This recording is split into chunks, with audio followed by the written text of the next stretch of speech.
understand how it percolates out into the economy, into the wider populace. It doesn't really make sense to me, but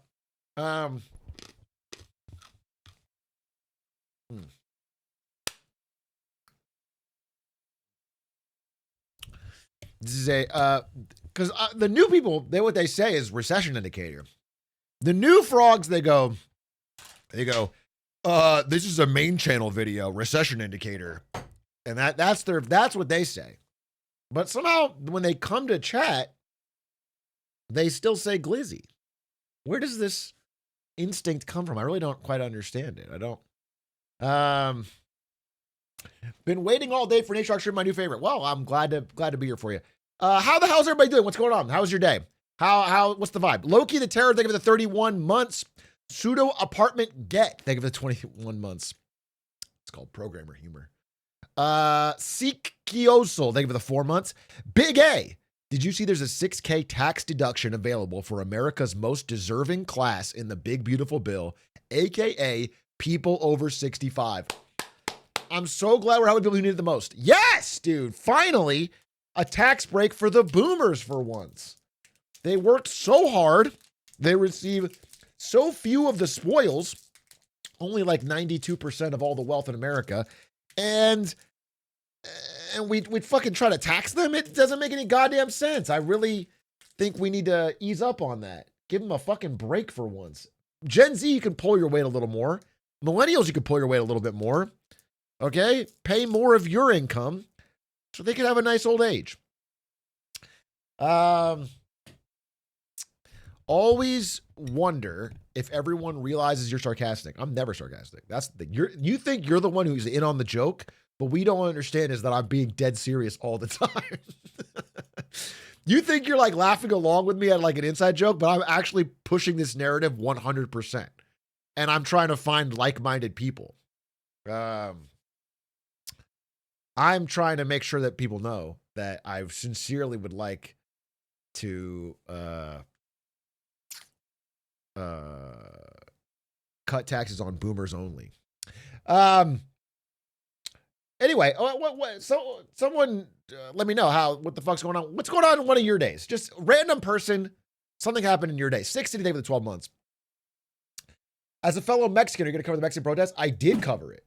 I covered it yesterday. And then I had a small but vocal minority in the chat tell me it's all a made-up psyop because they're incapable of recognizing that other leaders in other countries also have discontent among the youth, even if they're not American. It's a shocking political philosophy. I'm on the road to, let's see. I'm on the road to, do you guys remember that song? Millennials, tell me if you remember this song. Wait, millennials, tell me if you remember this song. If you're a Zoomer, you won't remember this. I love this song. And when I say used to, I mean 8 seconds ago. I love it today. God, that song's a banger. Millennials really listen to anything. Bro, don't fucking, first of all, Gen Z pointing fingers at anyone's music taste is a fucking gun that points backwards, bro. Because Gen Z doesn't even have its own music. Because of TikTok, Gen Z has a radio of the last 80 years of music, and they have a random eclectic taste of different hits from fucking 80 years. There's not even a genre, there's not even an era. People just fucking listen to pop from the 70s and alternative drill from 2010s and then some random song from now, and it's all in the same goddamn playlist because they all got it from TikTok. It's like when I was younger, there was people who you could tell their entire music taste was what was in Guitar Hero. Like any song that wasn't on the radio now, they only knew it because of Guitar Hero. But that has been expanded to the entire generation. The Guitar Hero music taste has become the style of the music taste of everybody because of TikTok. Okay? It's called poly. Yeah. Silk Song for Game of the Year. Yeah, we're going to do our voting today. You guys know my eyes are a little red. It's because I smoked a whole fuck ton of weed. Kidding. Kidding. It's because I have fucking jet lag. I'm so damn jet lagged. I am completely flipped. I had a couple meetings today and I did them camera off because I was still in bed. We had to meet with Vox and they were like, "Oh my God, we're so excited about this partnership and we got some guest ideas for you." And is your camera working? I was, no. Sorry. It's a stream thing. It's like hooked up to the stream. I couldn't.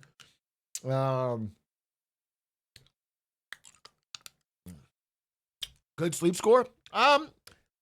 No, not really. I think I got enough sleep, but I woke up at like 1:45 a.m. Completely wide awake, like straight awake. So I just had breakfast at 2 and I just went about my business for like 8 hours and then I crashed at 10 a.m. So my day's been completely thrown off.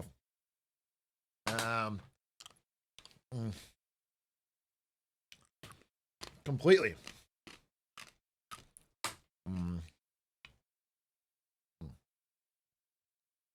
Atrioc, I work at Target and it's just miserable this time of year and they keep adding new rules and it's fucking stupid. Tell me more. What kind of new rules are they adding at Target? You know, I got a thought about Target that it's almost like sacrilegious to say, but I feel like Target's gotten weak enough. You know, sometimes you can't shoot at something it's like if I thought a K-pop song was bad, I have to wait 10 years to say it. Because you can't say it when they're at peak power because they'll kill you. They'll just kill you. They'll hang you. You have to wait until there's a little bit of an opening. And I think Target finally has that opening. I'll say it. Target is just overpriced Walmart. I'll say it. I'll say it. People didn't like to hear it. But it's the same thing, dude. It's like they come from the same fucking factories in China.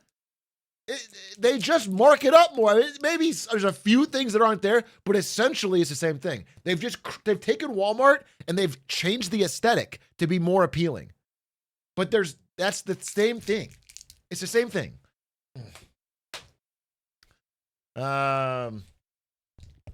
So I'm letting it out now. And by the way, I once said that to I said that in college to a significant other, and we got in a fight. Like, this is like 10, 15, I mean, this is a while ago. We got in a fight. I remember having this fight, but now it's been so long. And I think it was because, as I recall, there was a Walmart closer to where we were, but she wanted me to take her to Target. And I said it, and it literally, I got crashed out on. It was a fucking problem. And so I've literally held in that opinion for now 15 years, if you can believe it. And now I'm letting it to you guys. I'm giving you the truth. Target, your day is done.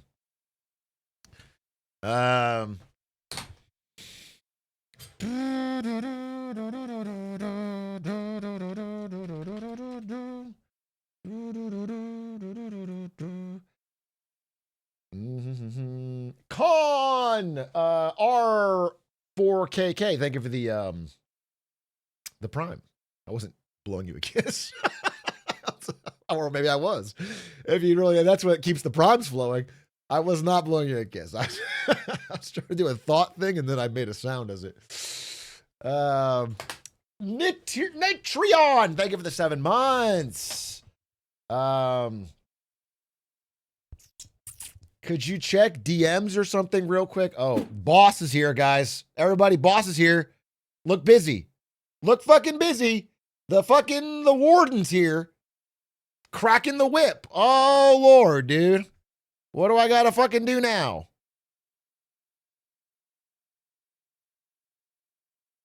Oh, yeah, actually I do. How long are you around, Adish? I could do it like right now. I wanna talk about that. So I want to do it right now. I mean, you know me, I'm up all night. Well, he says that, but he seethes. He says that, but he seethes. I hate when people pretend that they're not mad at me. I hate it. I hate it because then I overestimate how mad they are in their mind. I hate when people are like, oh, yeah, no problem, but it is a problem. Because then in my mind, it's the biggest problem in the world, and they're fucking furious. And they're telling everybody I know. All right. Good. Now I'll just take a couple hours. If we're going to go all night, I'll just take a few hours of waffling. I'm kidding. Yeah, give me 10 minutes, and then we'll talk about it. All right. How the hell is everybody doing? How's everybody doing outside of that? What's going on in your day-to-day in your life? How do we feel about Guma leaving T1 and Pays coming in? I mean, I've already been so clear that I fell to my knees in a Target. And then drove to Walmart and did the same thing because it is terrible. Terrible, terrible, terrible. It's awful. This is the boldest take I've given yet, and I've given a lot of bold takes today, and I'm gonna thank these gifties in a second. I'm dropping bold takes left after right, okay? Something about the jet lags got me opening up with the truth. There's a truth bomb stream. Here's the fucking truth. I would rather we lost that final and kept Guma. I'll say it. I'll say it. Truth nuke. I would rather we lost the final, close 3-2, and kept Guma.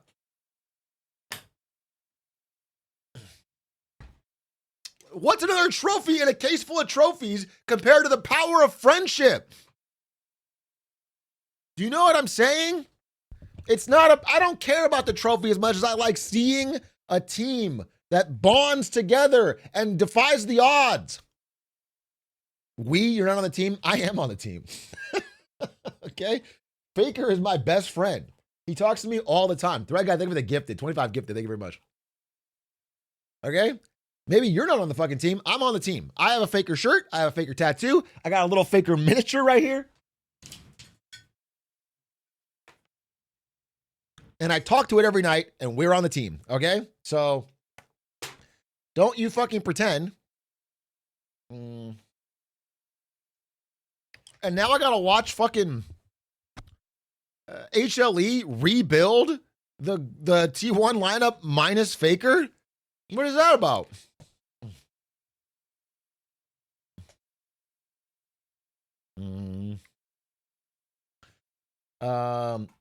Thank you, Thread Guy. You have a message? You're dropping fucking... Wait, you're not even dropping messages. Thread Guy, you're gifting absurd amounts of gifted, but you're not typing anything. And you've only been following since 2 minutes ago. This is a chargeback situation, or you're just a big YouTube frog? I have to know.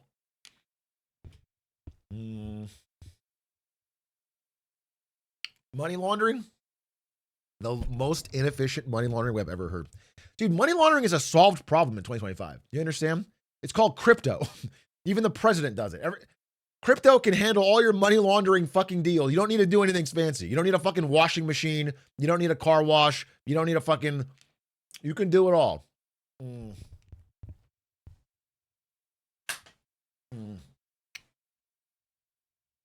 It handles everything. Boris Gaboris, thank you for the tier 1. Washing machine? Yeah, if you guys don't know, laundering money is when you take money and literally put it in the laundry and then wash it up. If you didn't know that, you're an idiot.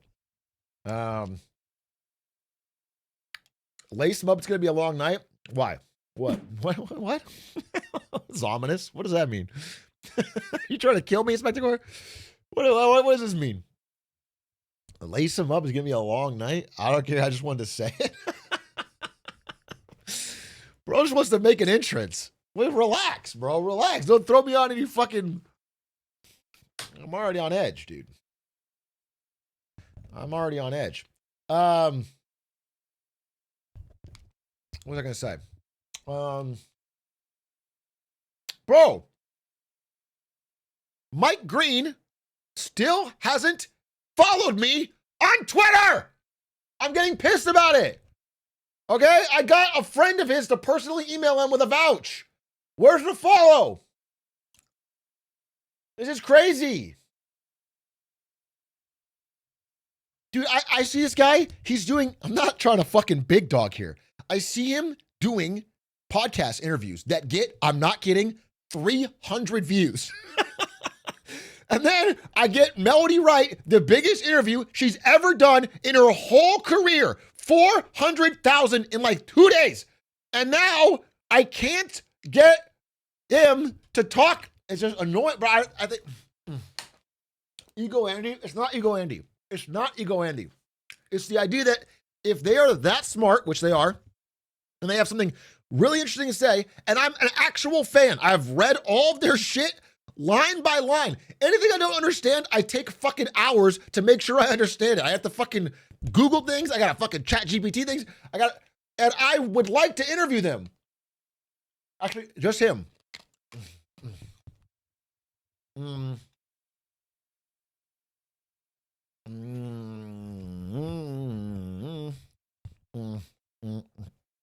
Parasocial. You guys, I don't know. I can't with you sometimes. I can't with you. It's every angle you have another little joke. Okay. Sometimes it's not about the jokes. Okay. It's not just dead serious. We need to know about this stuff. Year of ego. Oh my God, Adish.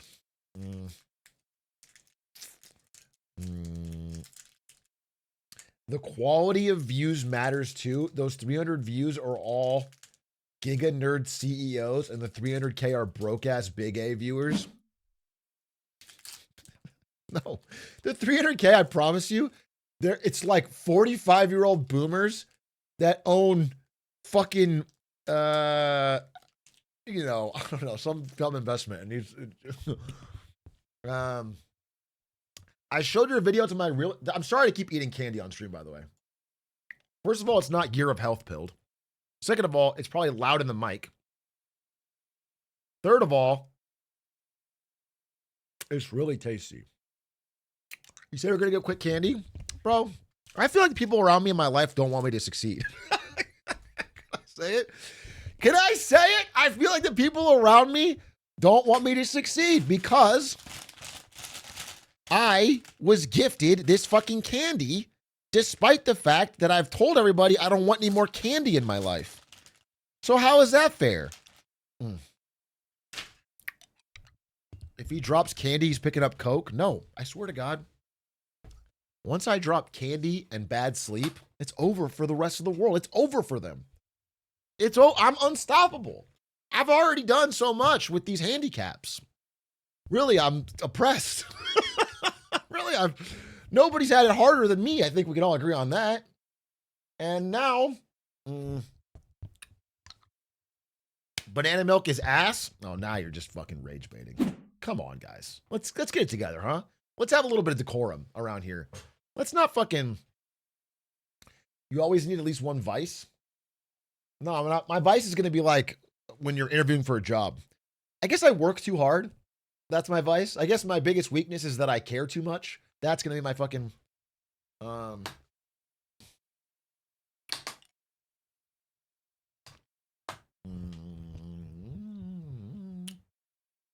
The millionaire and billionaire wealth gap is weighing on you too much, Big A. How can I, a thousandaire, help out? That's a great question. It's called gifted subs.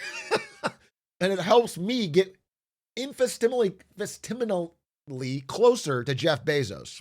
Okay? Your contributions help me climb the ladder infinitesimally. Sorry. Asymptotically.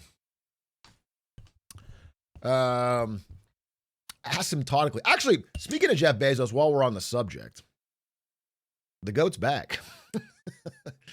The GOAT is back, boys. After retiring to spend time getting fucking shredded with TRT and hanging out with Lizzo,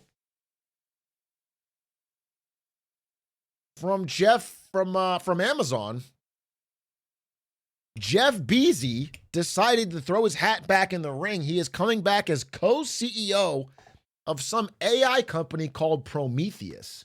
What do they do? I don't fucking know. Prometheus, Jeff Bezos. Let's see. Let's see. Jeff Bezos, the founder of Amazon and one of the world's wealthiest people, is throwing his money and time into an artificial intelligence startup that he will help manage as its co-chief executive. $6.2 billion in funding. Chump change, bro. What is this? A fucking couch cushion? Coin collection? Bro, he's poor. I didn't know he was fucking poor. $6.2 billion in AI. What does that hire you? Fucking 3 researchers and a couple GPUs? Yeah, not even a data center, bro.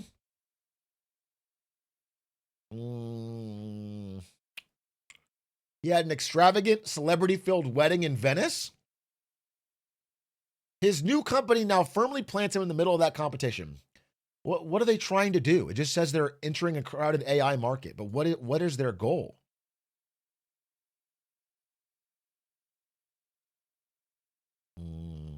The company's focusing on AI that will help in engineering and manufacturing in a number of fields, including computers, aerospace, and automobiles. It's unclear whether or where it will be based, or whether it will be based.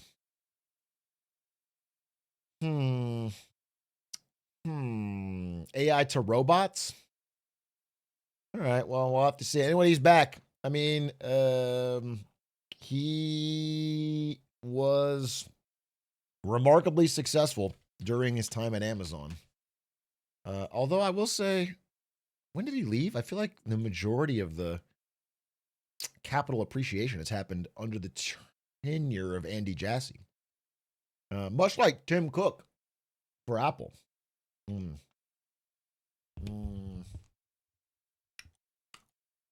Like Tim Cook.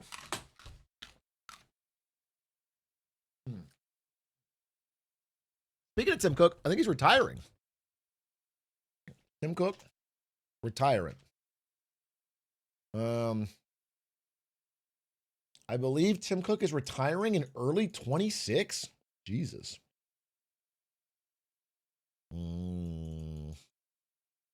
It's over for Apple.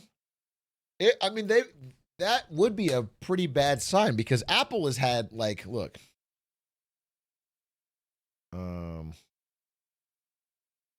To be clear, this is the Tim Cook era. Tim Cook's been more Steve Jobs, the company's dead, right? Till Steve Jobs leads the innovation era where they have the iPod, the iMac, the fucking iPhone.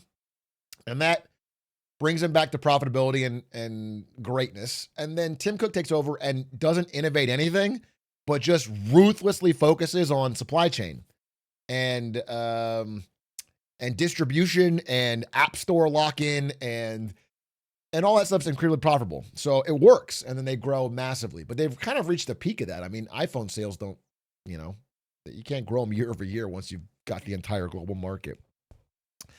And so I don't know. The Vision Pro was a flop. They're pretty behind on AI. I had to listen to fucking Aiden complain about how Apple Intelligence is just dog shit Siri, which was already dog shit for half my Japan trip. So I don't know. I don't understand where they go from here. If Tim Cook is do they have a big innovator in house that could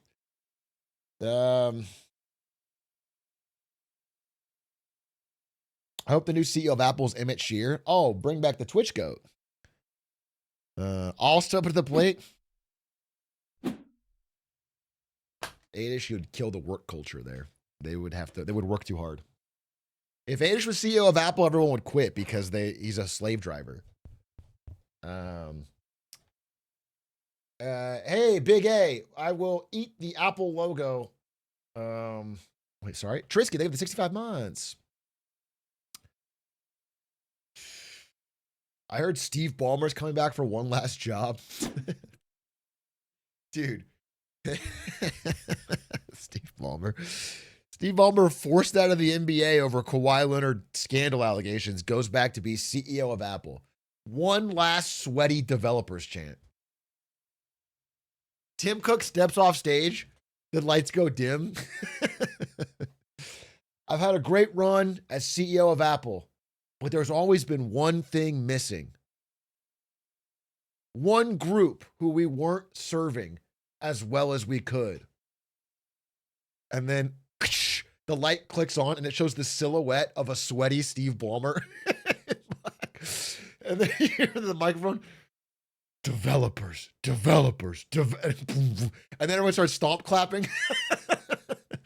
As it gets louder, he comes out, glistening sweat already through his fucking shirt, rips open the shirt. Developers tatted on his chest. That would be fucking interesting. Imagine Dragon starts playing. I'm just saying. I wouldn't rule it out.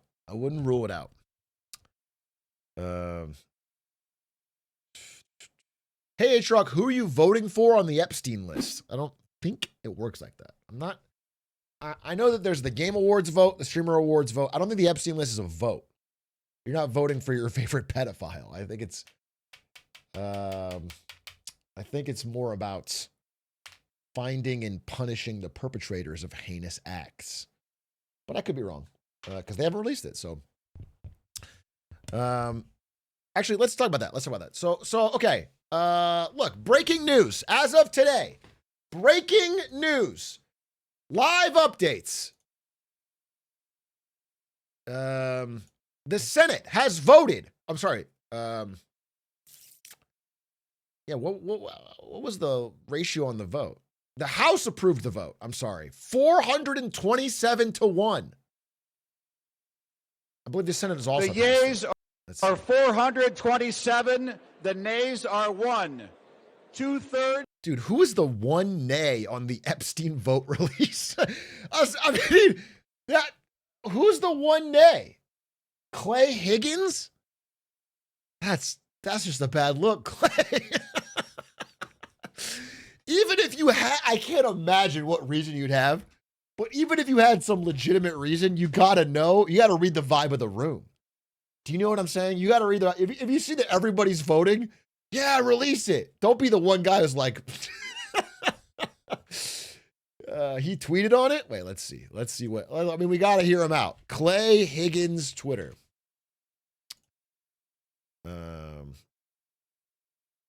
Clay Higgins. Lord, give me strength. Help me to be worthy. Okay.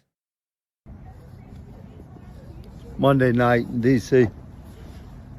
A lot going on. It can be a very busy week.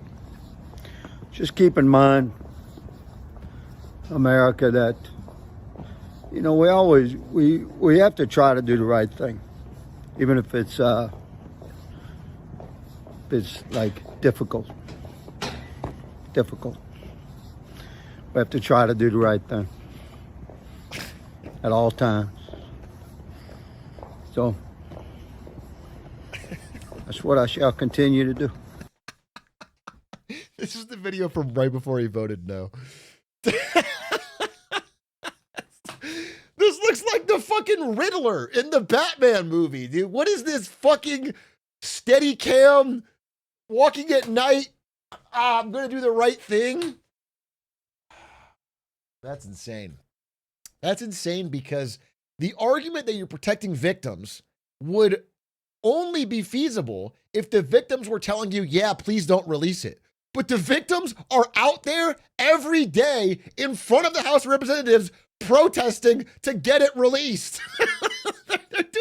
They're nonstop, dude. I got a couple clips here. Let me see. I got a couple clips here. Oh boy. The age-old battle of finding the clips. Did I put it here? Oh, here it is. Here. I mean, here's an Epstein survivor. Here's an Epstein survivor talking on CNN. You said you voted for President Trump, actually, but your plea was to stop making this about him and to essentially start making it about y'all. Yeah, I mean, he really ran his campaign on this. This is why I voted for him. This release of these files has been so important to me for so long that when he ran with that, I really had some hope that someone was going to do something about it, no matter what the motive was, right, behind it, that he was going to release them and so solidarity with us. But then he completely flipped. And I mean, he was even working with our lawyers and stuff. So it was really hard to go from helping us to. Look, some people are making fun of him, which I think is inappropriate. But what I'll say is, like, there was a lot of people for whom this was true, even people not directly affected, where they had the vibe that I think he stoked on, if not directly endorsed, there's no people around him, that he was going to be the guy to bring this stuff to light. He was going to open it up and reveal it. And then ever since he's been in power, it's been a complete 180 lockdown at every step. Even today, so now the House and the Senate have voted on it, it goes to his desk, where he can sign it to get released. But my understanding is that the bill that passed today allows Pam Bondi, his AG, to withhold or redact any material. The legislation as it stands clearly says, quote, the Attorney General may withhold or redact personally identifiable information of victims or victims' personal and medical files, unquote, and any material that depicts injury, physical abuse. So our best hope is that she Control F, find and replaces the word Trump, but somewhere in there, Epstein spelled it Trump or something. He spelled it wrong, so it gets through. That's our only hope. That's our fucking shot. And then I think Mark Epstein, Jeffrey's brother, is going out there saying, he is saying, does anyone have his fucking clip? He's saying they have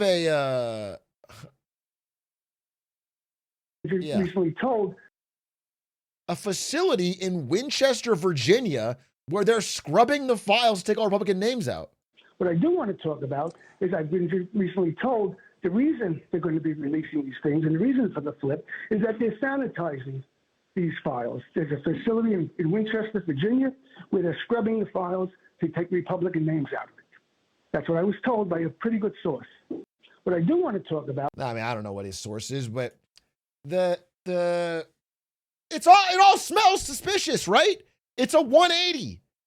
He's been blocking at every single turn, and then he has an emergency war room meeting with Kash Patel and Pam Bondi. No phones allowed, no nothing.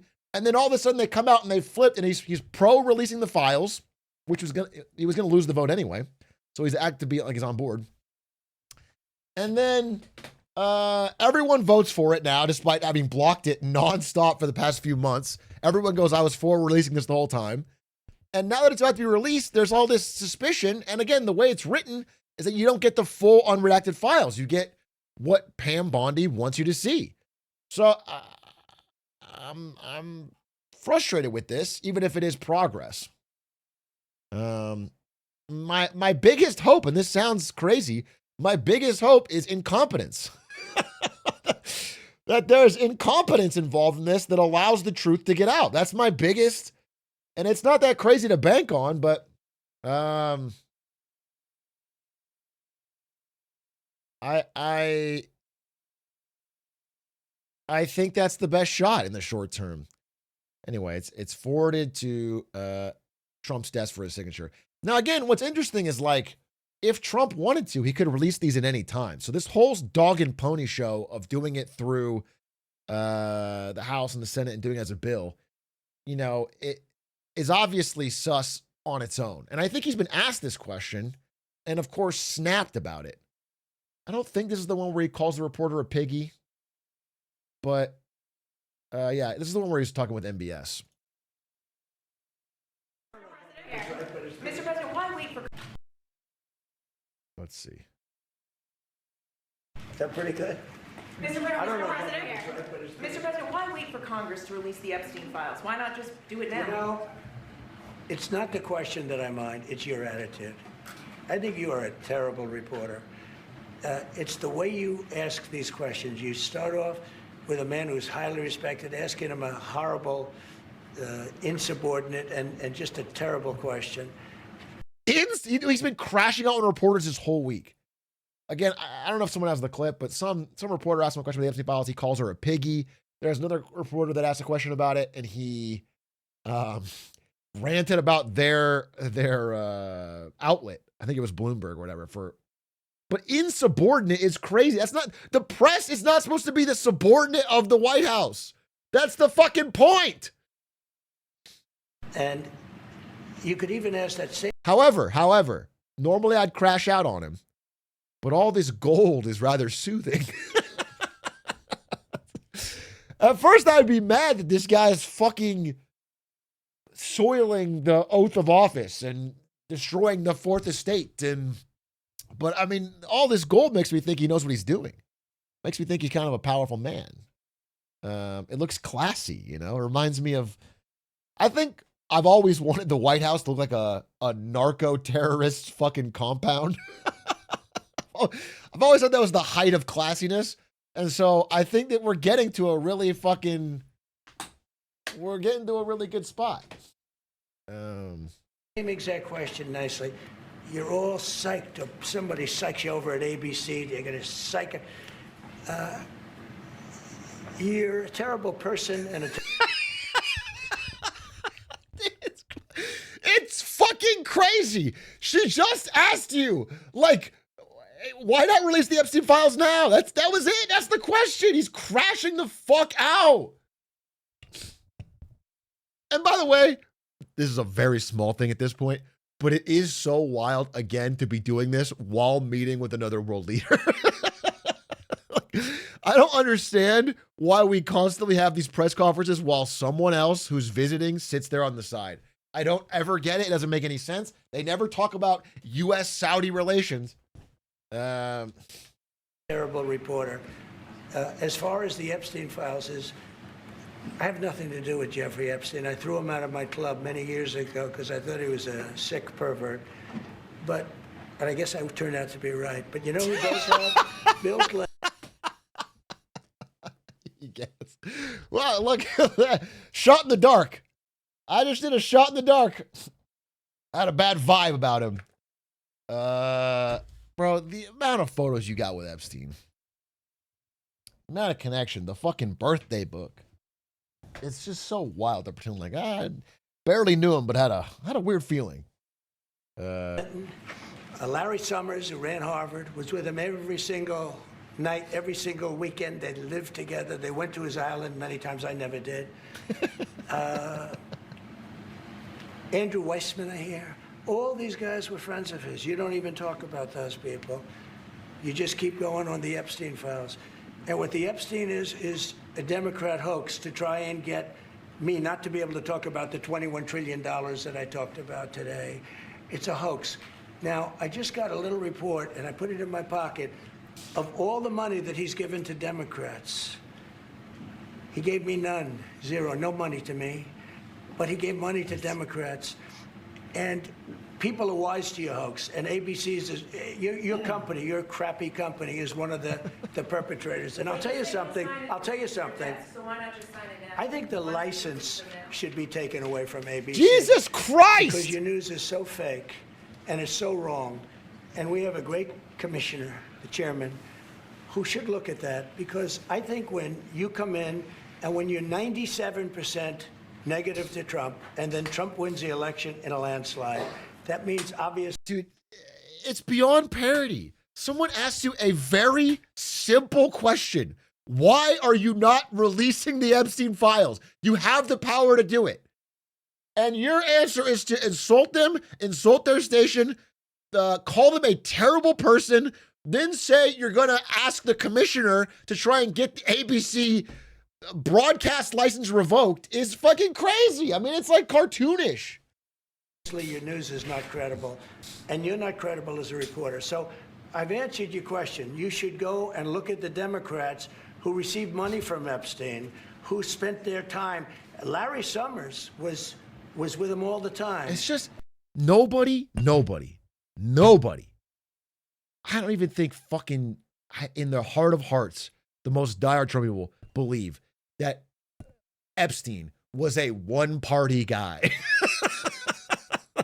I don't think anybody fucking believes it in the whole world if you're deep down in their heart. Nobody believes that Epstein's fucking rich and powerful connections did not cross party lines, that he was not deeply enmeshed in both Republicans and Democrats at the highest level. It is absurd to think. It's just absurd. That creep of the fund guy was with him all. That creep, the fund guy. Let's see. Let's see.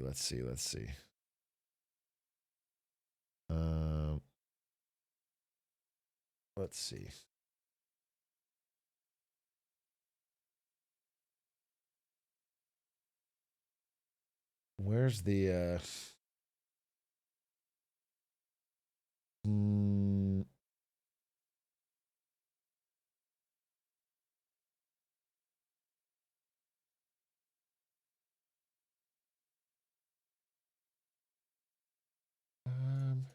let's see. We can watch this one. What is this? Michael, could you tell us why? I had an MRI. The doc. Oh, this is just him bragging about his intelligence, which we all know is world class. So I don't need to fucking watch that. I'm trying to figure out what's going on with the Epstein stuff. Because this has been a long journey coming. And by the way, is there a timeline on like?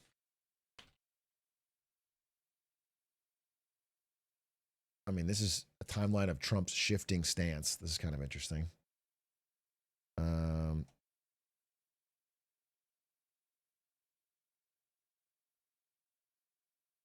Yeah, I mean, yeah. Oh, you've seen the clips on this, but yeah, going from Pam Bondi saying the files are on my desk right now to review, and they were waving these fucking binders. I remember that. They had like conservative outlets and TikTokers holding up these binders of the Epstein files phase 1. And then later comes out, they say nothing. There is no Epstein files. He acted alone. Those files were fake. I redacted. I misspoke. And then Trump says it's all a hoax. Nobody should focus on it. Let's move on. It's all been a big hoax. Okay? If a document is credible, if there's a document that's credible, she can release.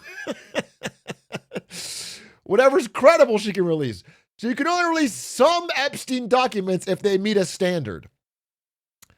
Then we heard about the birthday note. Okay, which he said was a fake, and he never draw pictures, and obviously we know he draws pictures, and it's his signature. And then, then it died down for a while, okay? And now it has started to pick back up again, and finally, they have the votes in the House to do it, so he had to flip, especially after the leaks. And so he flipped to, wait, what is this? Oh yeah, this is after they moved Ghislaine Maxwell into a like luxury prison where she's getting a dog apparently and being waited on hand and foot and possibly getting a pardon. Every time they ask him about whether or not he can pardon Ghislaine Maxwell, by the way, he goes, I don't even know who that, I've never even thought about it. I could do it, but I haven't thought about it. He always goes like, I mean, I totally have the power to do this, but like, Ghislaine who? And it's like insane. It's such an insane, I don't know. It all seems very, very transparently obvious that he has a deep personal reason for not wanting the files released. And now we're going to get, I think, a heavily sanitized, heavily politically biased version of the files. But I'm hoping that through incompetence and through, I don't know, maybe the fucking power of the internet, people are going to dig into these. And we're going to get more than they would like to have released. Nobody cared about Jeffrey Epstein when he was alive. And if the Democrats had anything, they would have released it before our landslide election victory. People cared about Jeffrey Epstein when he was alive. That's why they were so mad that he was able to die in prison. That is why. They were extremely upset.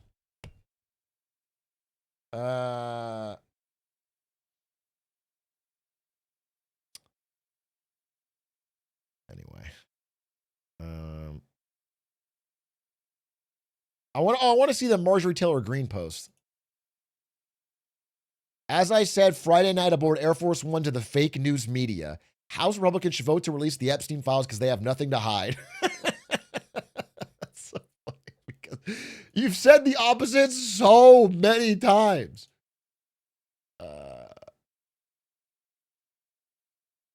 Are looking at various Democrat operatives, Bill Clinton, Reid Hoffman, Larry Summers, in relation to Epstein.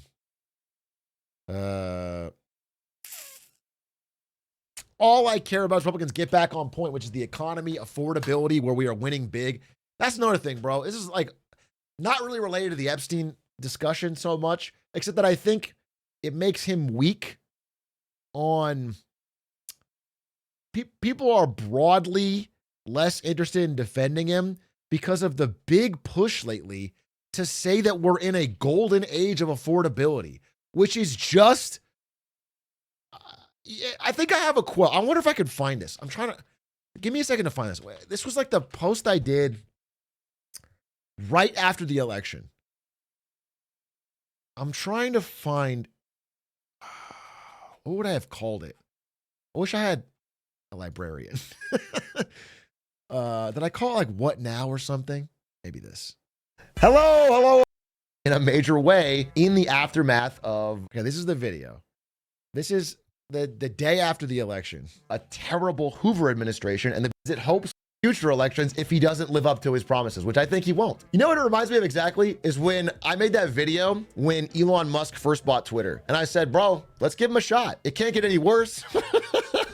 You can go find the video. I'm doing the same thing. I'm going to keep an open mind, but we're compiling all the promises. We're getting I think I said something. I'm trying to find it, which was about how, actually I can search by, they have a fucking transcript now. Wait, okay. It would be, what would I have said? It would be like, 1 year. Yeah, okay, here we go.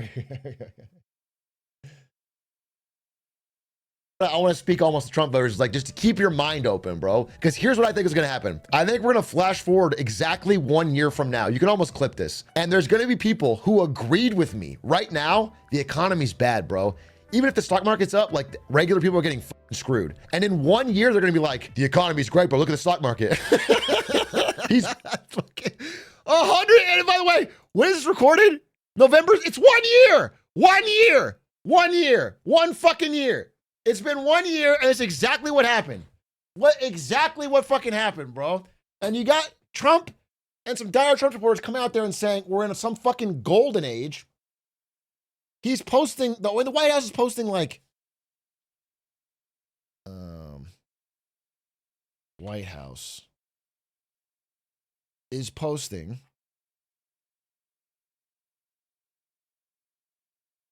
Where's that fucking golden age thing? It was so egregious.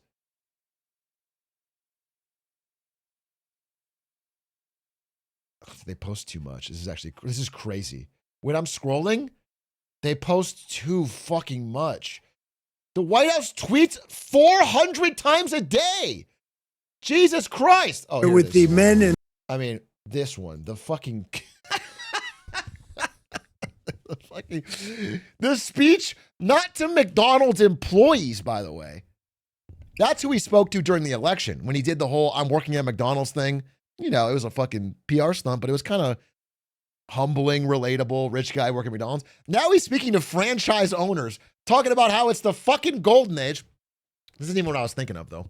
But, and this constant repeated lie that Thanksgiving prices are down this year, that it's cheaper. And like every time someone presses him on it and goes, hey, yeah, but if you look at the comparison, there's like 1/3 the amount of turkey in the two samples. Like it's like 15 items instead of 24, and he won't answer. He calls it fake news. It's crazy. Like it's obviously more expensive. It's just like pissing in someone's face and saying it's raining. It's obvious to everybody, Republicans, Democrats, everybody. And that's why I think he's at his weakest he's ever been right now, and it's because of the affordability stuff. I do think, based on that tweet, he's finally starting to read the room and try to focus on it more. But the fact is, it's not an easy problem to fix. And his policies have only made it worse. They're rolling back some tariffs to try and, I don't know, reduce prices on beef and coffee and things. But the fact of the matter is we haven't changed any of our spending habits. We haven't changed anything that would slow down inflation. And so it's only getting worse. And I think it's very funny to go from criticizing Biden for doing this and then trying to defend Trump for doing it, but even worse, even more egregiously, just fucking saying how great everything is, how affordable everything is, how we're in a true economic golden age while unemployment is worse than it was. Prices are worse than they were.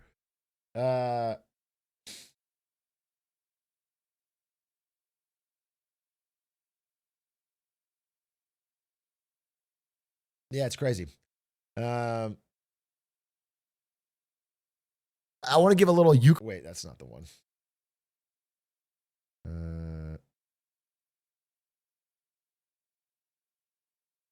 I'd like to go back to a time when the government didn't shitpost or troll. We're in a new era, baby. Wake up. Wake the fuck up. Shitpostings. We're in a shitposting culture. Everybody's going to shitpost.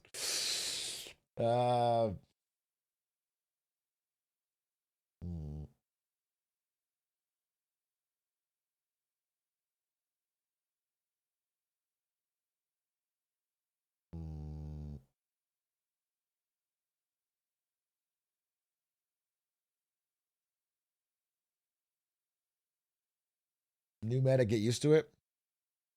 Anyway, Trump truth since inauguration day. What is this? When is Trump most active on Truth Social? Bro's a fucking poster. God damn.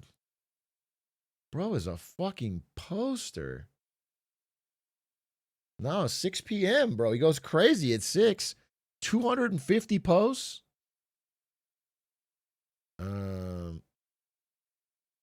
600 plus posts on Monday. He's even got some 2, 3 a.m. here on bro, he's up late. You got to respect the hustle.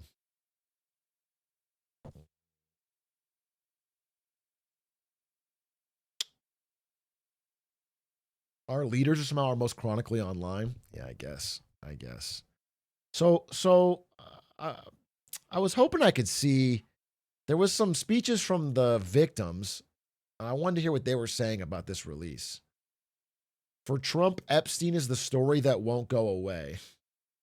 That's from 5 hours ago. NYT. It's the one storyline Trump hasn't been able to evade. I will say this. I think there's 2 now. Oh, you guys can't see this. There it is. It's the one storyline Trump hasn't been. I think there's 2. I think Epstein stuff has continually stuck around, continually been a thorn in his side. It continually, but I think now affordability is like, it's really kicking in. I think the honeymoon period is over, and I think people are, even his defenders, not all of them obviously, but he's lost like a huge chunk of the original MAGA coalition that he got the popular vote with, which is like young people, Latinos. There's these big groups that have just completely, the support has evaporated that he had in November 24. And I think a lot of people are just feeling the fucking sting. If you're an old boomer, you don't feel it. I saw a poll today that said people over 55 rate the economy as broadly pretty good. And there must be a strong correlation with the fact that people over 55 own like 90% of the assets. So it's like,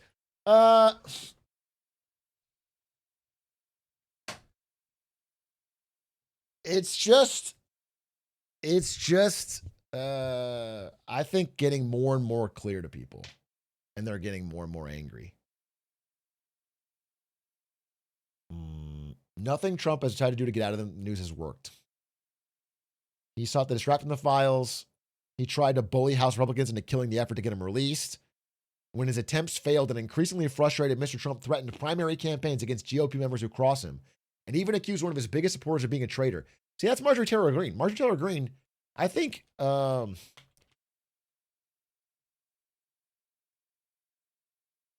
handled this for her base decently well. She just keeps saying, like, I support everything Trump does except for this. Where's the...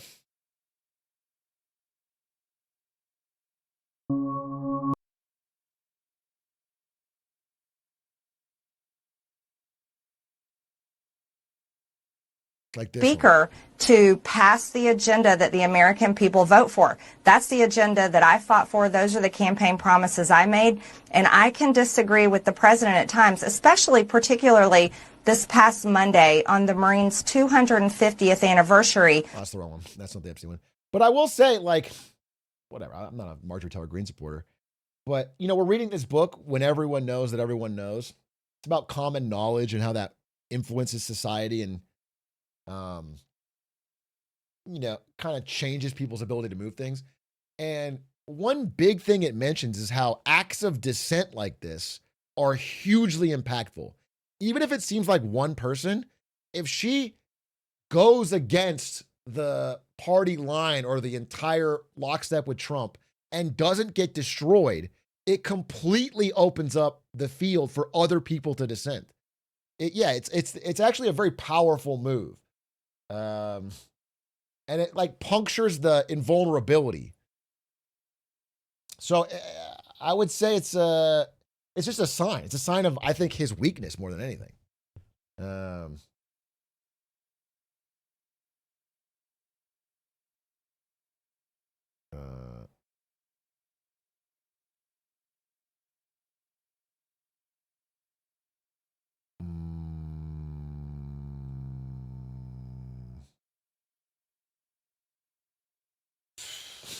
He's sorry. Anyway, we'll see how it goes. I mean, we have to wait till he signs it. It would be crazy if he didn't sign it at this point. And then I think we're gonna get some really weird sanitized files. We'll have to follow up on that. But so you support MTG 2028? Oh yeah, Magic the Gathering. Yeah, I would like Hasbro to run our country. Couldn't get worse, huh?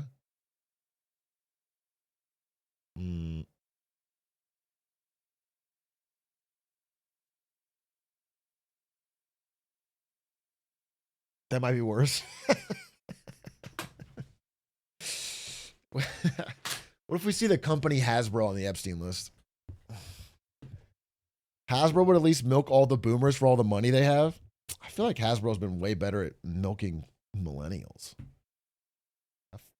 Who were the primary target of Wizards of the Coast stuff? Well, not Ayo, but I feel like yeah, millennial nerds are getting destroyed they're getting one shot by Wizards of the Coast. Do you think Trump has a nickname? Only job is to come up with new names for enemies? Yeah, he's kind of fallen off though. Marjorie Taylor Brown was pretty weak. Big A, mostly a YouTube viewer here. Have you thought about multi-streaming on YouTube? I thought about it, but I'm not interested, really. There's no gain for me other than some more viewers, I guess, but all the viewership comes from the videos, not the live stream. So I just need the chat to be good.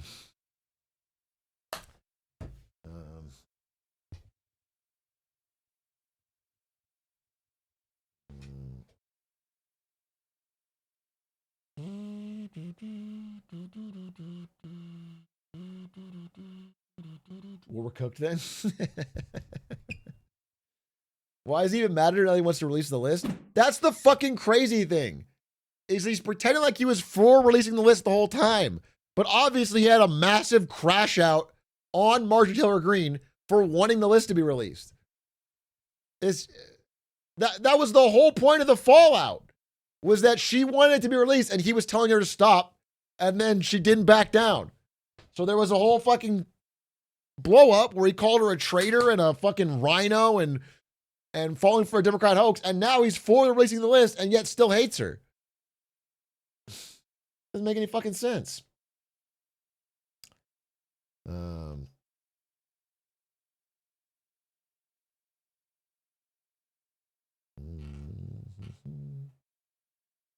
Is there any way to tell if the files are sanitized?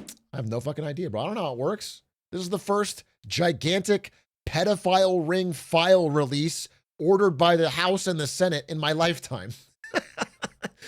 that the president is probably on and is trying to sanitize quickly before it comes out. This has never happened before. I have no idea how it's going to look or their capability in sanitize. I don't know if it's going to be black bars or just not included, but based on the way it was written, I just want to be so clear.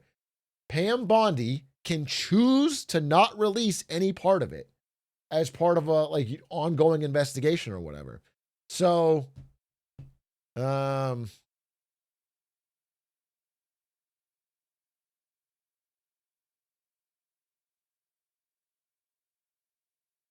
Row. oh, let's see this. I woke up this morning and I turned to my weather app to check the temperature, and it was 32 degrees. And my first thought was, hell has froze over. I want to speak goodness and love and hope into the women standing behind me. I think those are the victims. And all of the other survivors whose names you don't even know. But which, by the way, I just want to reiterate that there was a guy. I'm sorry, what was his name again? The Joker guy. We watched the one guy that voted nay. Clay Higgins. Clay Higgins is in the fucking building voting no to protect the survivors that are outside screaming to vote yes. That is the worst fucking defense I've ever heard. Stand with these women. They are survivors, and they are strong, and they are courageous, and they are daughters of God. They are not victims. These women have fought the most horrific fight that no woman should have to fight, and they did it by banding together and never giving up. And that's what we did by fighting so hard against the most powerful people in the world, even the President of the United States, in order to make this vote happen today. I was called a traitor by a man that I fought for 6 years for. And I gave him my loyalty for free. I won my first election without his endorsement, beating 8 men in a primary. And I've never owed him anything, but I fought for him for the policies and for America first. And he called me a traitor for standing with these women and refusing to take my name off the discharge petition. Let me tell you what a traitor is. Oh. A traitor is an American that serves foreign countries and themselves. A patriot is an American that serves the United States of America and Americans like the women standing behind me. And I want to tell you that this only became possible today because the American people, whom we serve as representatives here in Congress, demanded that this vote happen, and they put more pressure on every single elected politician in this city than has ever been. Is she going to run in 28? I'm now just realizing, is she going to run? Is she on the...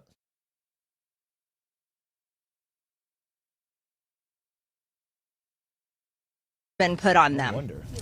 And today you are going to see probably a unanimous vote in the House to release the Epstein files. But the fight, the real fight, will happen after that. Actually true. While I want to see every single name released. Damn, actually true. I didn't think she'd say that. I thought she would be happy enough with just the Democrats getting released. I'm actually impressed. I think, listen, Marcia Taylor Greene, the fact that she's, I'm all in 100% on MAGA policy except for this. Obviously, I disagree with that. But her actions around the Epstein list have been quite commendable and brave. She gotten death threats. I respect it. It's the same thing with it's like, who's the guy? Thomas Massey, right? So Thomas Massey, I want to like him sometimes because he'll be like, listen, I'm a strict fiscal conservative and I'm voting against the big, beautiful bill because it expands the national debt. And I'm like, hey, go off, King. And then he'll tweet like, the fucking chemtrails the CIA are putting into my fucking air. Thank God we had shut down the government so I can stop breathing this. He's fucking crazy, right? It's like, I have to take the parts that I can support, right? And in this case, I appreciate what she's done around the fucking Epstein files because Without a few dissenting voices, they probably could have buried this shit. So that these women don't have to live in fear and intimidation, which is something I've had a small taste of in just the past few days. Just a small taste. They've been living it for years. But the real test will be, will the Department of Justice release the files? Or will it all remain tied up in investigations? Will the CIA release the files? Will a judge in New York release the information? That's information that needs to come out. And will the list of names that these women privately hold, and they hold it because of their fear in their heart of what would happen to them if they release it on their own, will that list of names come out? That's the real test. So I want to thank Thomas Massey and Ro Khanna for your bravery in doing something that is much needed in America, crossing the political aisle that has become bigger than the Grand Canyon in America. But these men crossed that aisle on behalf of these women. And that is more of what is needed today in America than ever in our history. Yeah, I mean, obviously, for other reasons, I wouldn't support her, but I do. If I was Vance and I saw this speech, I would be worried. If I was JD Vance, because, man, there's one thing he fucking lacks when he speaks. It's like an ounce of authenticity. He seems so slimy.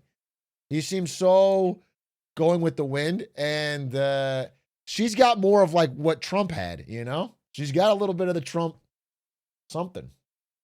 For the Republican side of the aisle, like I would see her as a threat if I was fucking Vance or Rubio.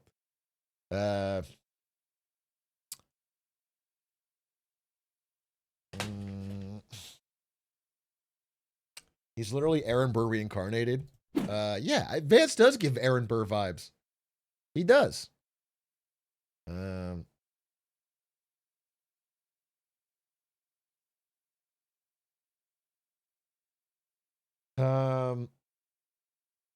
Hey, Atrioc, as the world's biggest NBA fan, do you think the game has a pace? Oh, we're fucking jumping off the... It does, by the way. You're right. Okay, it fucking does. Some of these games, bro, the amount of fouls slows the fuck... Refs, let them play. That's what I say. Let them play.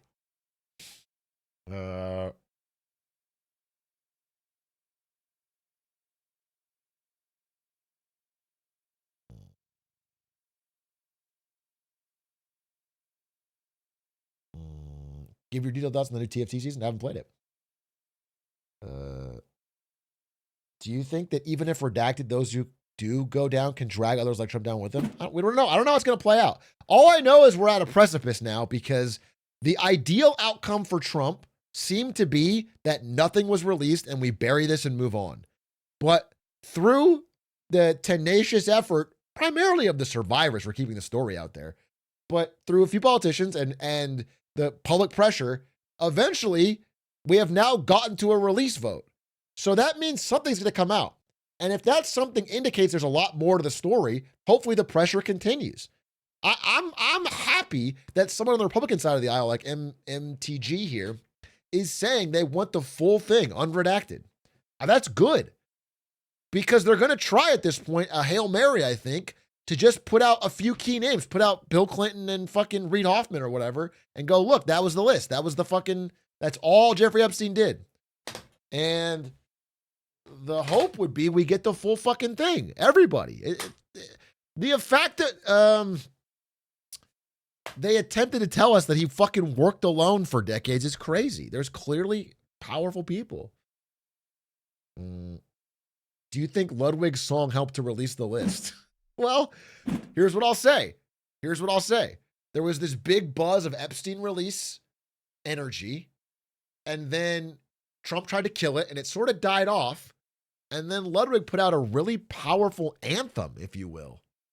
A powerful, I don't even want to call it music because it's bigger than that. And all of a sudden, the energy's been back. Play the song? Oh, we don't. I think we all know how powerful it is. We don't have to it's just so pleasing to the ear that I would hate for us to listen to it right now. Obviously, I'm a big fan of that incredible music, but it would just might be too fun to listen to put it on right now. Don't know that I want to subject ourselves to something so sonically pleasing. True Sham, wow, thank you for the prime.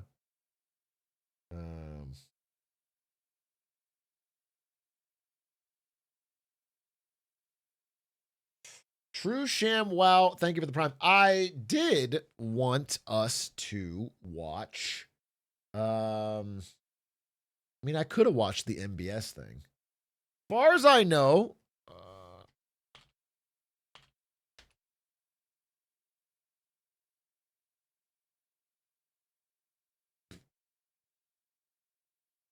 when's the interview happening? We're still figuring it out.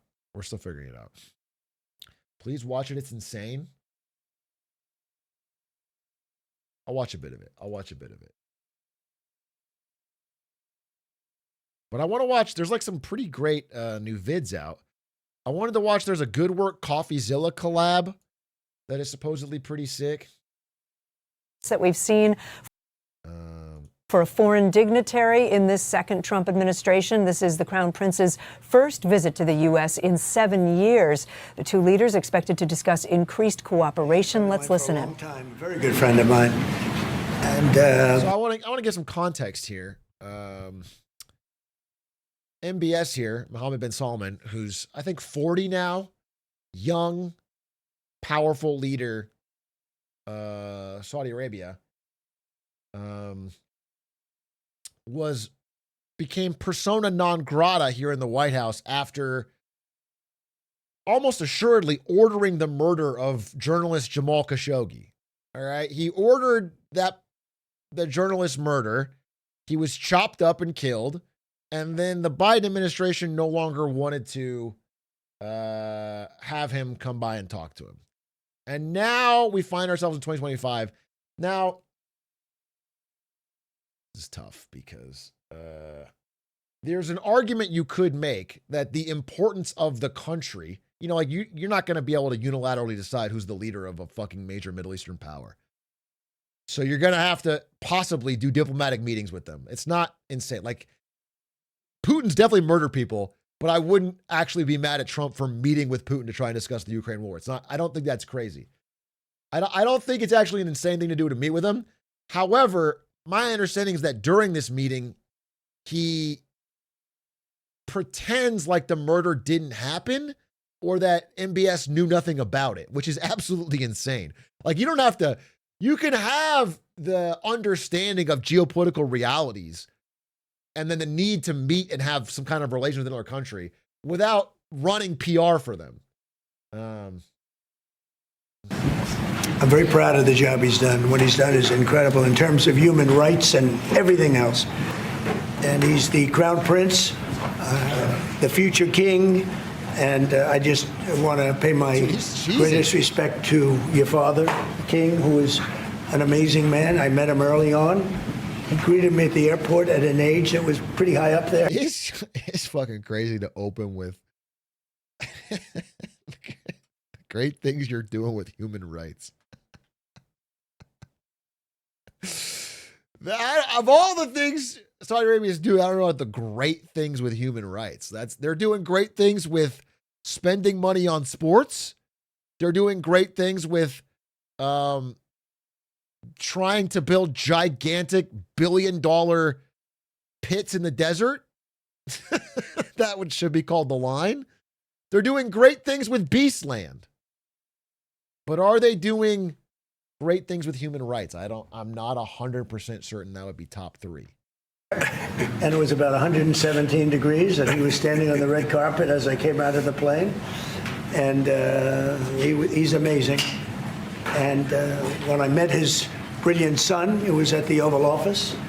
Shortly thereafter, you came in representing the country, and I called the father. I said, this guy is fantastic. And I don't know if that helped you or hurt you, but obviously it couldn't have hurt too much, because here you are. I will say, I think Faker said the same thing, so I'm on board. Far as I know, Faker played League of Legends with MBS, who's a big gamer, and he's cheesing. So I might be. We had a great meeting, and the office has changed quite a bit. Ride or die Faker.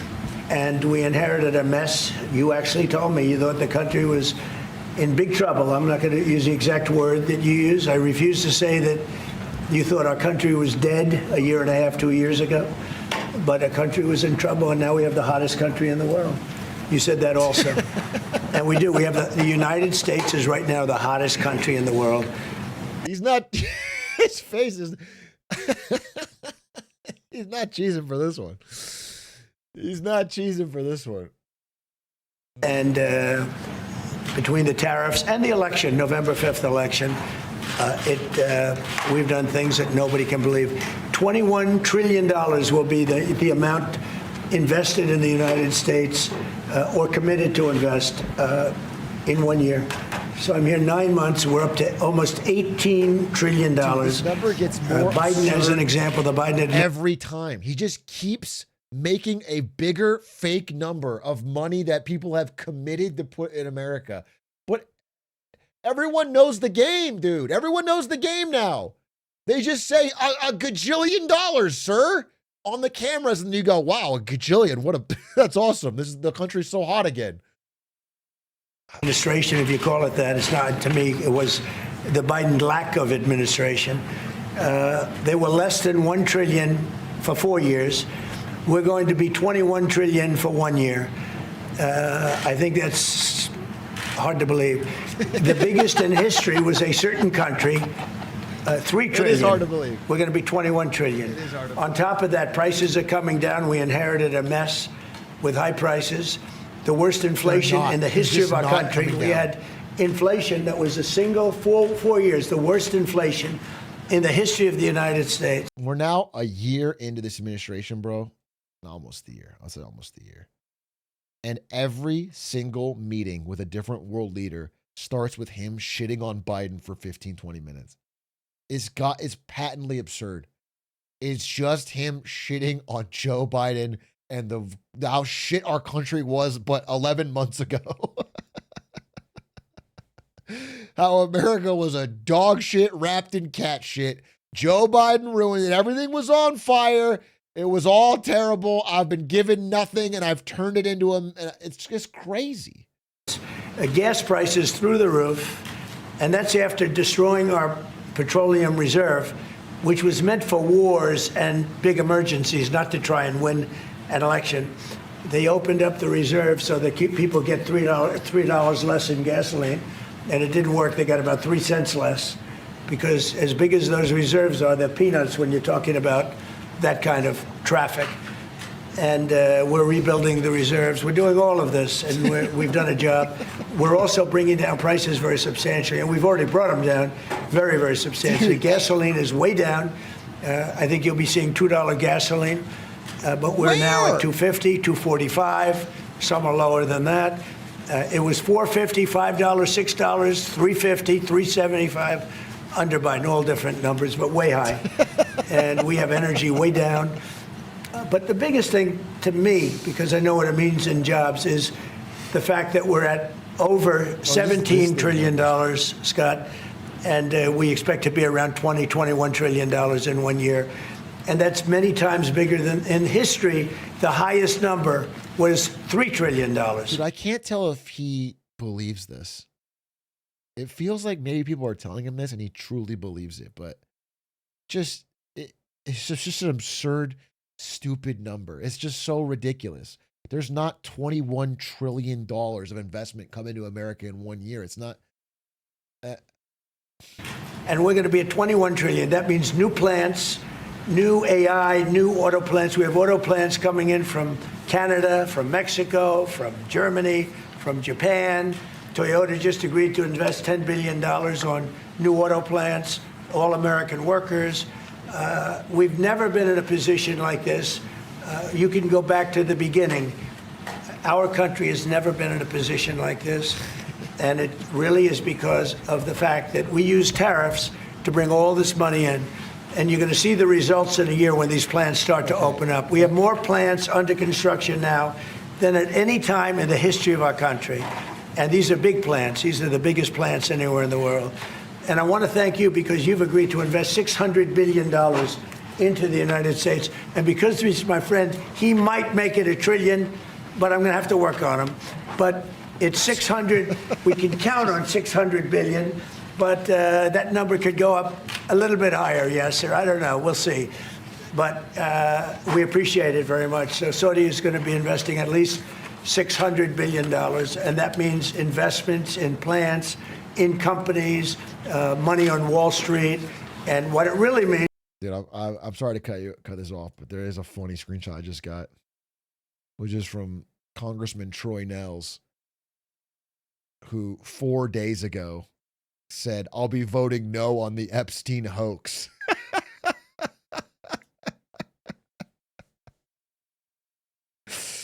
And then today voted yes. That's so fire, dude. And they will still pretend like they weren't against it. Like it wasn't a categorical push to shut it down and call it a hoax. And now they're no to the hoax, yes to the files. What's this one? This is Mike Johnson. Very nervous. What is this?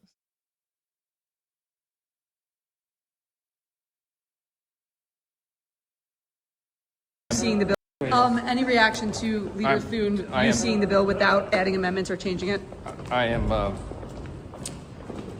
deeply disappointed in this outcome. I think I've been at the state dinner. I don't know. I was just told that Chuck Schumer rushed it to the floor and put it out there preemptively. It needed amendments. I just spoke to the president about that. We'll see what happens. So is he? Do you think he may veto it? You say you spoke to the president. I'm not saying that. Is he supportive of it in its current form? We both have concerns about it, so we'll see. I was standing there with the Crown Prince. We couldn't call. Are you frustrated in the majority leader? Are you upset with the majority leader? Interesting. I thought the vote was veto proof, the number of votes they got, so he couldn't veto it. I guess he can refuse to sign it, and then well, I don't know how it works.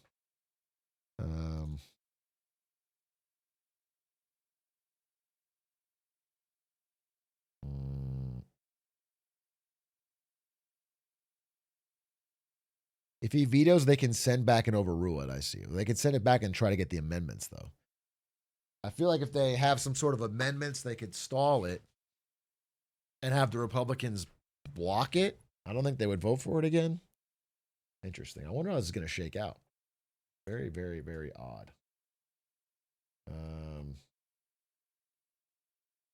Very, very odd.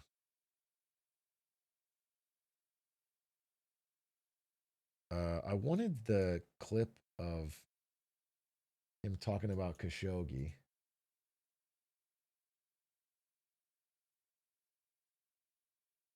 For everybody that really counts as jobs, a lot of jobs. We have a lot of jobs. So I just want to thank you. We've been really good friends for a long period of time. We've always been on the same side. We just don't. The unemployment rate keeps rising, although we're not releasing the numbers for October, for whatever fucking reason.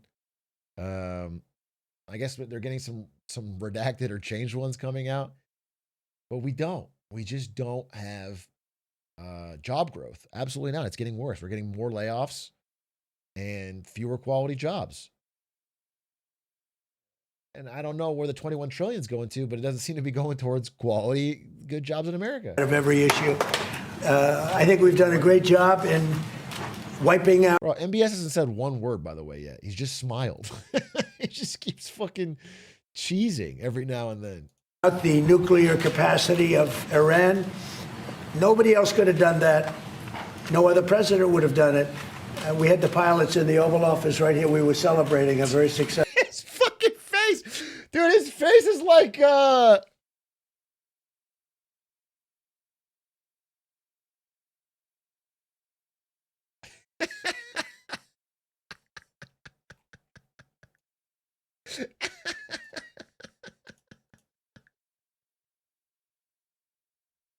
it's the same fucking thing, dude.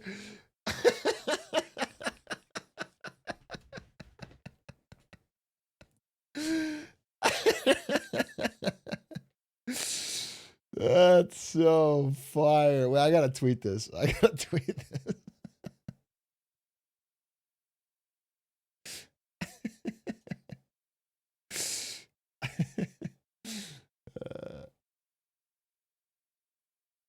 How do I get a screenshot?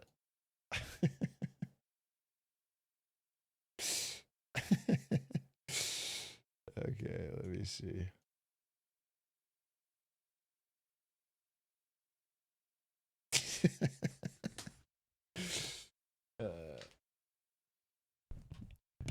When Eddie flip it, so she's looking at Trump. I could probably make this fucking better, couldn't I? Maybe I just do the clip of me seeing this. That would be funnier.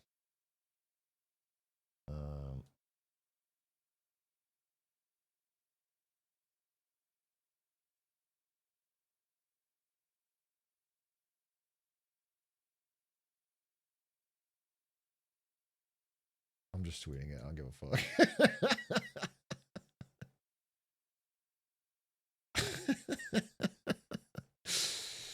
All right. Perfect. Perfect. Perfect.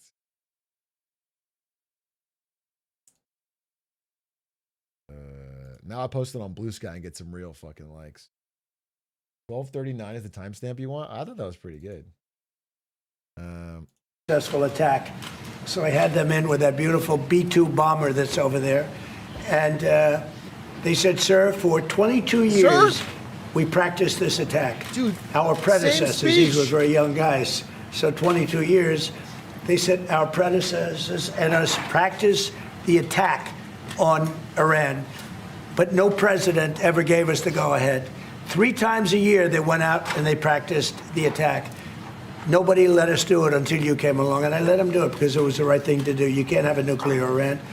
And so we put you in a very good position. But I just want to say it's an honor to be your friend, and it's an honor that you're here. And if you'd like to say a few words, but thank you very much. Well, thank you, Mr. President. This relation has been a relation for about 9 decades, and we've been working together for a long time. But today it's a very important time in our history because there is also a lot of things that we're working in the future. We believe in the future of the United States of America. We believe in what you're doing, Mr. President, really creating a lot of good things and good foundation to create more economical growth, more business in America. And it will also your work for the world peace. I believe, Mr. President, today and tomorrow we're going to announce that we are going to increase that $600 billion to almost $1 trillion of investment, real investment and real opportunity by details in many areas. And the agreement that we are signing today in many areas in technology, in AI, in earth materials, magnet, etc. That's art of the deal, baby. That's art of the fucking deal. In one meeting, he added $400 billion of investment. That's my president right there, dude.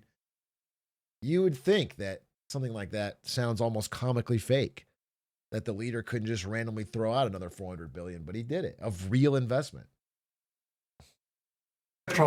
That will create a lot of investment opportunities. So you are doing that now. You're saying to me now that the $600 billion will be $1 trillion. Definitely, because what we are signing it will facilitate that, and I like that very much.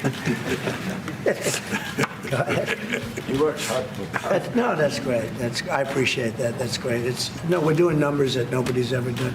And in all fairness, if you didn't see potential in the U.S., you wouldn't be doing that. Definitely. You don't want to lose money. As you said, Mr. President, it's the most hottest country in the planet. But what you're creating is not about opportunity today. It's about also long-term opportunity in the United States of America that will affect American economy positively in the next coming decades, preparing the right foundation of emerging technologies. That's a game changer for America in a good way, and we want to be part of it. Yeah, we're doing really well. And this, you don't see what we're doing so much because we have, although the construction industry sees it. If you look at Caterpillar, who's been incredible, the tractors, everything else, the numbers that we're doing in construction are unbelievable. Some of the plants that we're building, AI, and they're building their own electric with the plant. I gave them the right to build their own electric with the plant because no country, frankly, will have this. China's working very hard to produce enough electric, but we're beating China substantially at AI, which is a big thing. And we had a great meeting 2 weeks ago with President Xi, but on AI. We're doing well. And I have a man, David Rommel. Yes, sir. David, could you say a few words about what you're seeing on the job front and all of the some of the assets, and also how we've been helped by the Saudis in terms of the kind of investment they've made, please. Yeah, most certainly. Thank you for the opportunity. I am a facility leader for GE Vernova, and if you look at the landscape for GE Vernova investment, over $750 million in the U.S. focused on true manufacturing jobs here stateside. We're looking at tripling the output of our Greenville, South Carolina facility, where we make the gas turbines that are supporting U.S. needs as well as the Saudi Arabia needs. Right. So real jobs, $300 million in gas investment, resulting in over 500 pieces of new equipment being installed in the Greenville, South Carolina facility. That translates into roughly 1,800 jobs across the board for GE Vernova as we try to scale capacity to be able to meet this demand. Along with that, we're partnering with local communities to build the skill set that's required to meet these capacity needs. So that talent pipeline is incredibly important. So it's real jobs in the manufacturing space. Well, you've been great, and thank you very much. And we love that state. I won that state by record numbers. I won a lot of states by record. Texas, a lot of them by Indiana. We're working with Indiana or something right now. We won that. We won a lot of them by records, but that was one of them. I want to thank you very much. Say hello to everybody. Great job. You're doing a great job. Thank you. So just in wrapping up, we'll take a couple of questions, but I want to just tell you what an honor it is to be your friend. And I very much appreciate the investment of now $1 trillion, okay? I'm glad you got that out. I didn't want to be the one to tell them, but that's great news. We keep increasing, Mr. President. I know. Each time the opportunities are just increasing more and more. Well, the opportunities, right? We're doing better. Even if you look back 6 months ago, I mean, all of a sudden you feel even better. So, and I think we're only going to go in one way. Does anybody have any questions? Mr. President, have you approved the export licenses for advanced chips to Saudi Arabia? The export licenses? We are working on that. We're negotiating that right now. Marco, do you want to talk about that, or Scott? This is a big question because there's a fear that due to Saudi Arabia's ties with China, that if the advanced chips are exported to Saudi Arabia, they'll be quickly shipped over to China. That was the idea. That's the idea. Now, me personally, I am in favor of abandoning the fucking export restrictions altogether. So I don't actually have a problem with this. They find their way to fucking China anyway through Singapore or wherever. And it just incentivizes China to get its own chips. So I don't think it's actually a smart plan. But if you were going to do the plan, you'd have to be careful about exporting to Saudi Arabia because it does have a direct connection.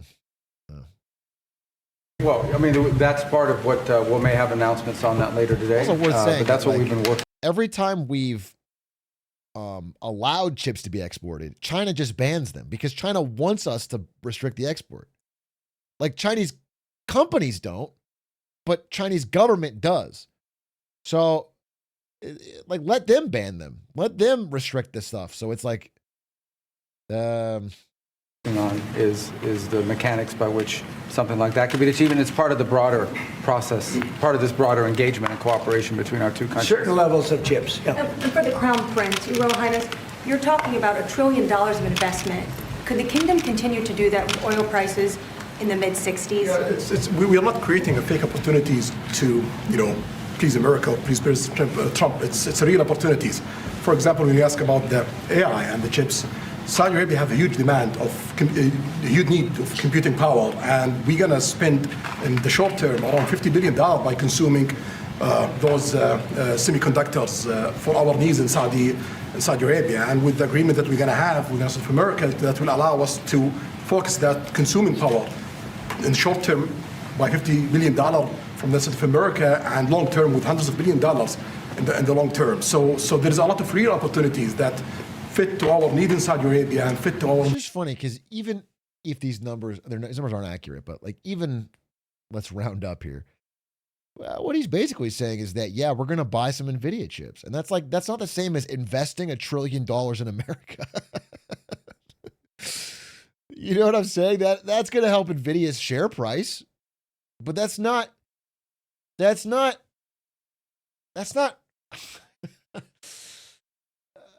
real economic growth, job creation that we're talking about.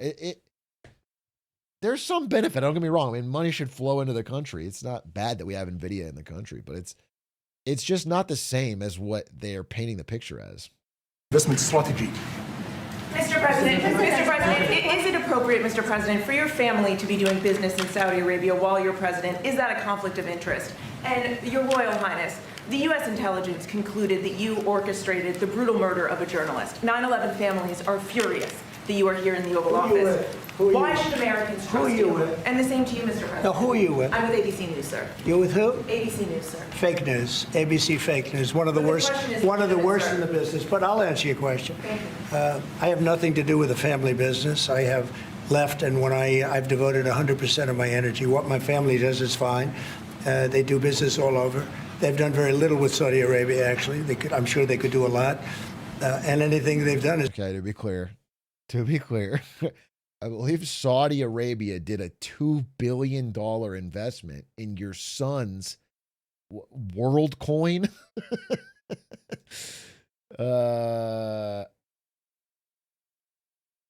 Stable coin scheme, and then a World Liberty Financial. Yeah, World Liberty Financial. What was the name of the coin, though? Financial.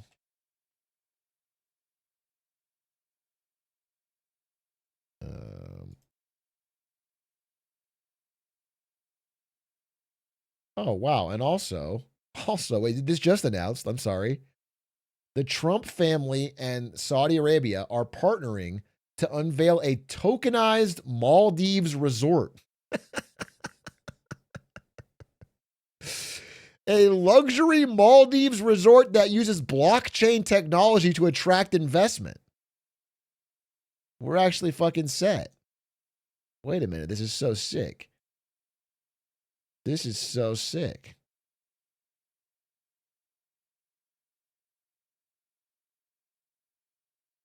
A blockchain resort for the ultra wealthy in the Maldives. Finally, what the American people have been asking for. It's been very good. That's what we've done. We've built a tremendous business for a long time. I've been very successful. I decided to leave that success behind and make America very successful. And I've made America more successful by far than it ever was, and that it ever could have been, no matter who was president. There would be nobody bringing in $21 trillion, that I can tell you right now.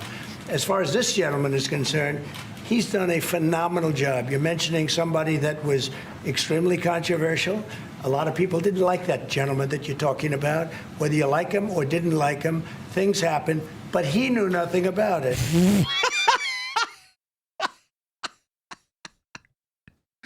We're talking about a journalist getting chopped up and put in a suitcase.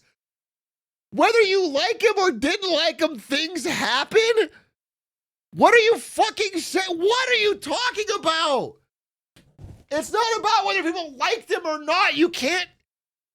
He's just reporting on corruption in Saudi Arabia, and they fucking chopped him up. And we can leave it at that. You don't have to embarrass our guest by asking a question like that. Okay, since you asked, Mr. President, you allow me to answer. You know, I feel painful about, the families of 9/11 in America, but, we have to focus on reality. Reality based on CIA documents and based on a lot of documents that Osama bin Laden used Saudi people in that event for one main purpose, is to destroy this relation, to destroy the American-Saudi relation. That's the purpose of 9/11. So whoever buying that means they are helping Osama bin Laden's purpose of destroying this relation. He knows that strong relation between America and Saudi Arabia, it's bad for extremism, it's bad for terrorism. And we have to approve him wrong and to build our relation, to continue developing our relation. It's critical in the safety of the world. It's critical against extremism and terrorism. We need to prove Osama bin Laden wrong by going to Beastland. I've always said that. I've always believed it. I've always stood by it. The only way the terrorists win is if I don't get to enjoy the Carl coaster at Beastland. And I've always stood by that. The journalists, it's really painful to hear, anyone that been losing his life for, no real purpose or not in a legal way. And it's been painful for us in Saudi Arabia. We've did all the rights. Sorry, what? Wait, say that again? Been losing his life, critical against extremism and terrorism. About the journalists, it's really painful to hear, anyone that been about the journalist, it's really painful to hear anyone losing his life for, no real purpose or not in a legal way. And it's been painful for us in Saudi Arabia. We've did all the right steps of investigation, etc. in Saudi Arabia, and we've improved our system to be sure that nothing happened like that. And it's painful and it's a huge mistake, and we are doing our best that this doesn't happen again. Mr. President, he didn't slip on a banana peel, bro. He was chopped up and put into suitcases. What? This is what a crazy line.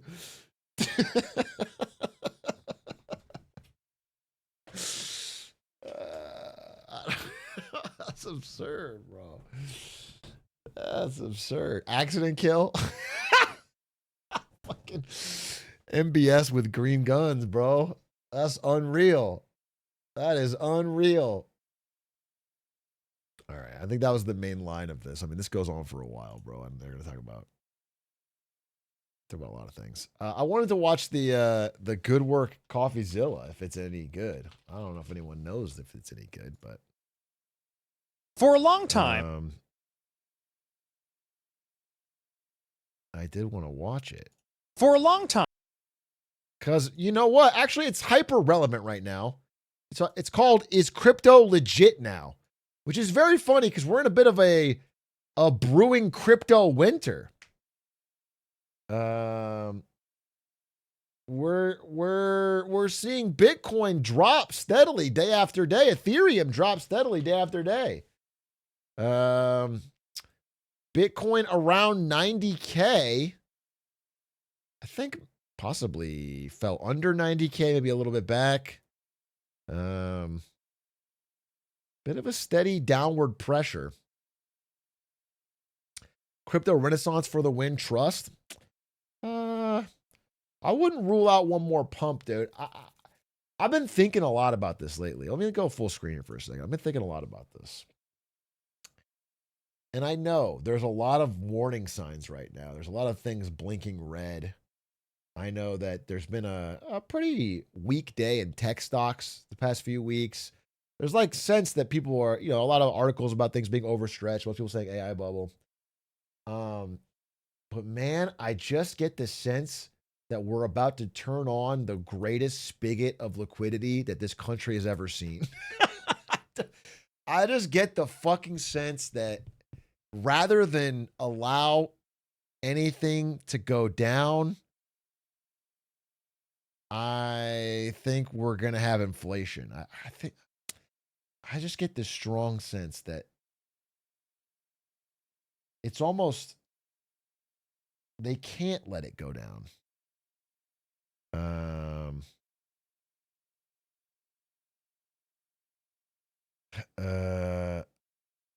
I think the printer is going to fire up in a way that we've never seen before. I really feel that.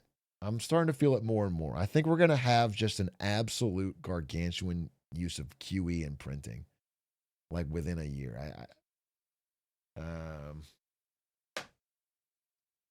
I don't know when the money printer is on. Well, they have more and more. That's the other thing is I've been researching, right? There's more and more discrete ways. Like quantitative easing was the public kind of embarrassing, hard to explain way where they just print money to buy fucking bonds. But I like these reverse repo facilities and They're finding all these ways to inject money into failing banks, into just anywhere they can squeeze liquidity. And it wouldn't surprise me if there was another pump. It wouldn't surprise me.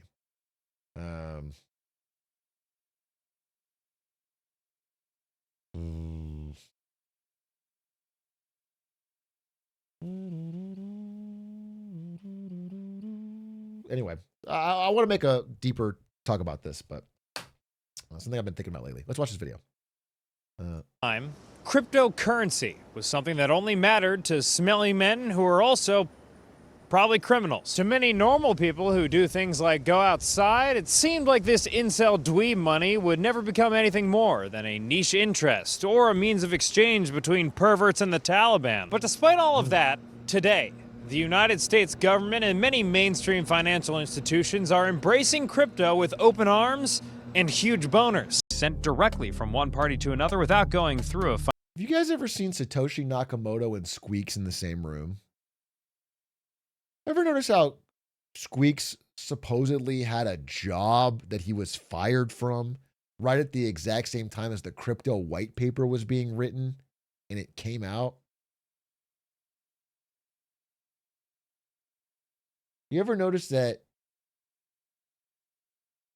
Squeaks somehow can afford to live in New York despite having 0 subs because not a single person's ever subbed to his content? Have you noticed that? Is it because of his gigantic Bitcoin mining collection? I think it's all fucking adding up. Financial institution. Bitcoin remains the most famous and by far the largest cryptocurrency today. In the simplest terms, Bitcoin is a huge spreadsheet in which column A is the anonymized names of Bitcoin owners and column B is how many they have. The innovation of Bitcoin is that it distributes the record keeping of that spreadsheet to a network of computers across the world called the blockchain. Bitcoin's proponents say that that feature makes it a superior form of money to government-issued or fiat currency because it doesn't rely on a central banking system. In your opinion, as an investigative reporter who's covered crypto extensively, in the year 2025, in God's year 2025, is crypto legit now? You know, it's like medium. Sam Bankman-Fried's now infamous cryptocurrency company FTX, which surfed the industry's initial wave of mainstream popularity in the late 2010s to become the era's blue-chip institution for trading digital currencies. Before it was revealed in 2022 that what FTX meant by trading digital currencies was give us your money so we can steal it. I was down in the Bahamas at the kind of peak of the mania, just after the Super Bowl, where FTX had aired that ad with Larry David, and we'd seen a lot of other ads for crypto companies. And what it seemed like to me, I mean, we were in the Bahamas. Dude, the Matt Damon one, that whole Super Bowl was crypto fever. There was like 8 crypto ads. Because they're trying to get around U.S. regulations. Yeah, it seemed like they basically created this giant, semi-unregulated offshore casino. Fortune favors where people the bold, could go and bet on the prices of all these different dumb coins, and that it was kind of bad because most people would probably lose money. But what I did not suspect at all was that he had taken all the money that people had deposited at his casino and stolen it. That thought never crossed my mind, honestly. FTX collapsed in 2022, bringing crypto Poor prices down with SBF, it, dude. He creating could have held a out one more bloodbath to year. rival history's bloodiest of baths. It was precisely like the Battle of the Bulge, except instead of hundreds of thousands of human casualties, what was lost was tens of billions of dollars that people had voluntarily chosen to invest in computer money that is famous for its volatility. I asked Zeke to think back to the aftermath of those harrowing days. Almost all cryptocurrencies were down, 70, 90%. It looked terrible for the industry. And it was kind of hard to imagine that there'd be this mass of people who'd be like, hey, let's give that another shot. The one exception I would have made at the time is Bitcoin. It's developed this huge cult around it. People who think that Bitcoin is the solution for every problem in the world and who are just so committed to it. How could it not they be? kind of put a floor on the price. Think about like the Insane Clown Posse. I often do. Is their music good? Art is subjective.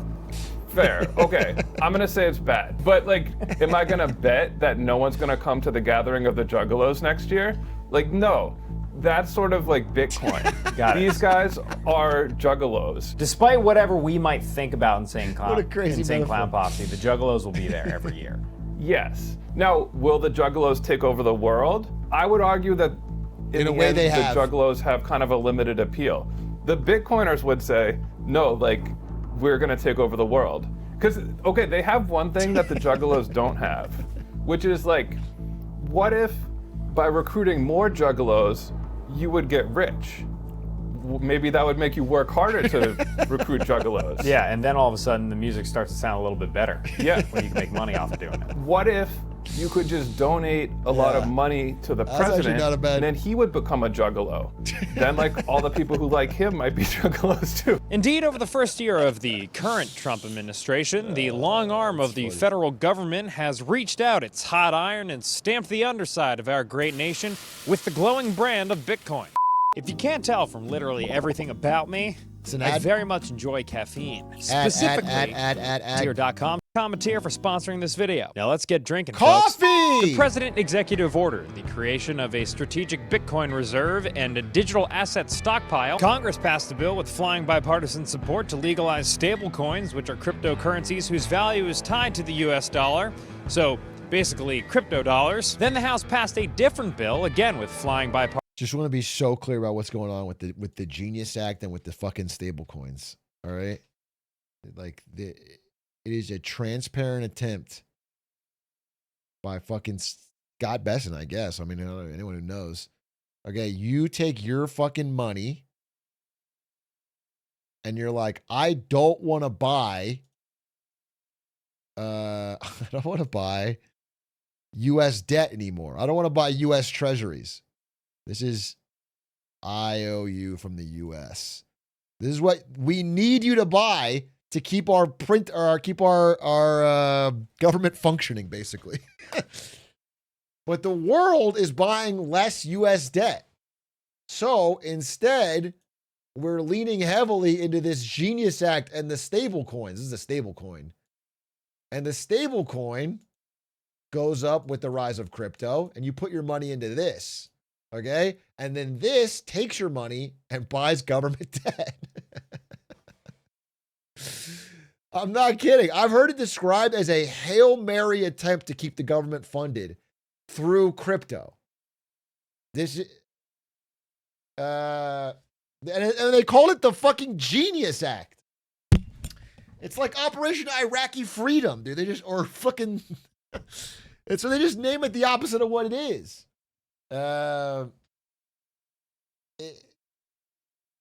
Yeah. This is just a roundabout way of getting more dollars in the world soaked up into the U.S. Treasury market so that we can continue to run unsustainable deficits. But the problem is, like countries are wise. Like some countries might use this. Some countries, like maybe African countries that want to dollarize because they don't have a currency, they might put their money in a stable coin. Like there's a chance there could be something there. But almost everyone else, like a Saudi Arabia or whatever, they want their money to earn a return. And these things give 0% yield. So they'll take their money and they'll put it in something else. They'll put it in gold. They'll put it in a currency that's appreciating and not depreciating, like, I don't know, the Swiss franc, or they'll do some kind of fucking RMB bond with China. Like, they're not going to put their money in a goddamn 0% yield stablecoin that just buys treasuries. So I think the Genius Act is pretty stupid, honestly.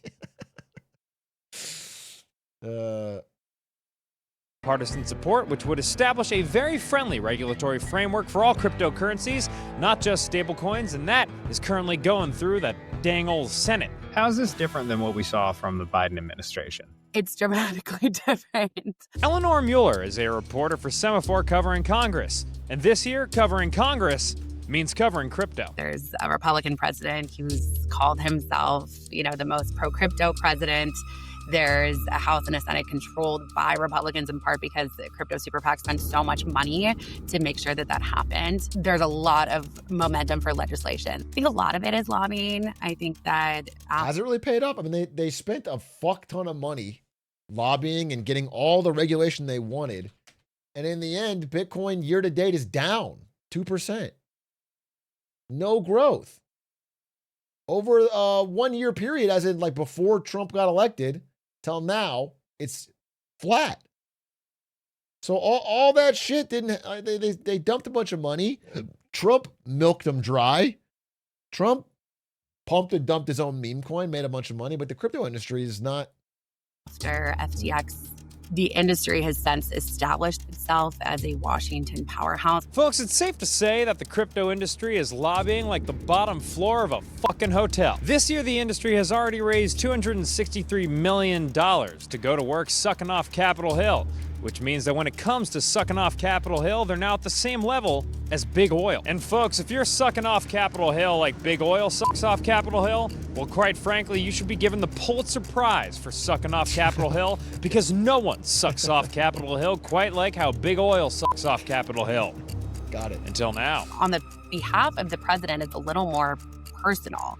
You know, he was kind of drawn to the industry because they both felt discriminated against by traditional finance. You know, Trump, in the instance of January 6th, you know, after he left his first administration, he's alleged that he could not open accounts at certain banks. And then on the campaign trail, this most recent presidential election, that was something that a lot of crypto folks came to him and said, we've had the same issue because of who we are and what people think about us. We haven't been able to open banks. And so it kind of became this, oh, we're in this together and we're going to screw over the people that did this to us.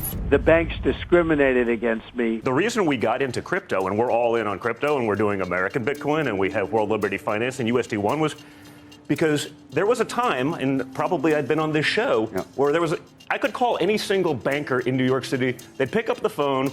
I'd be able to get a loan for whatever real estate project I was doing across the street. Then we got into politics, and all of a sudden, they wouldn't take your call. Right. You couldn't get financing. We were debanked. The Trumps claim there's a bias against conservatives in the mainstream financial system. Techno-conservative Silicon Valley types claim there's a bias against crypto in the mainstream financial system. The solution? KISS. Hello, Bitcoiners. As we implement these reforms, Bitcoin and crypto will grow our economy, cement American financial dominance, and strengthen our entire country long into the future. Reports say that in the first half of 2025, the Trump family made more than $800 million in sales of crypto assets, on top of potentially billions more in unrealized gains from their new crypto business, World Liberty Financial. On top of that, they've made hundreds of millions more selling their meme coin. This is all burning the path to create a more crypto-friendly America, a future that many crypto enthusiasts are absolutely cheesing to see. What do you make of the Trump administration's steady adoption of crypto? I mean, clearly they have personal interest in it as well. Yeah, I'll leave the personal involvement aside. I'm not a government ethics lawyer, and I think that's sort of a separate question. But the administration itself, these are people who understand Bitcoin and care about Bitcoin, and it has actually definitely been a boon to see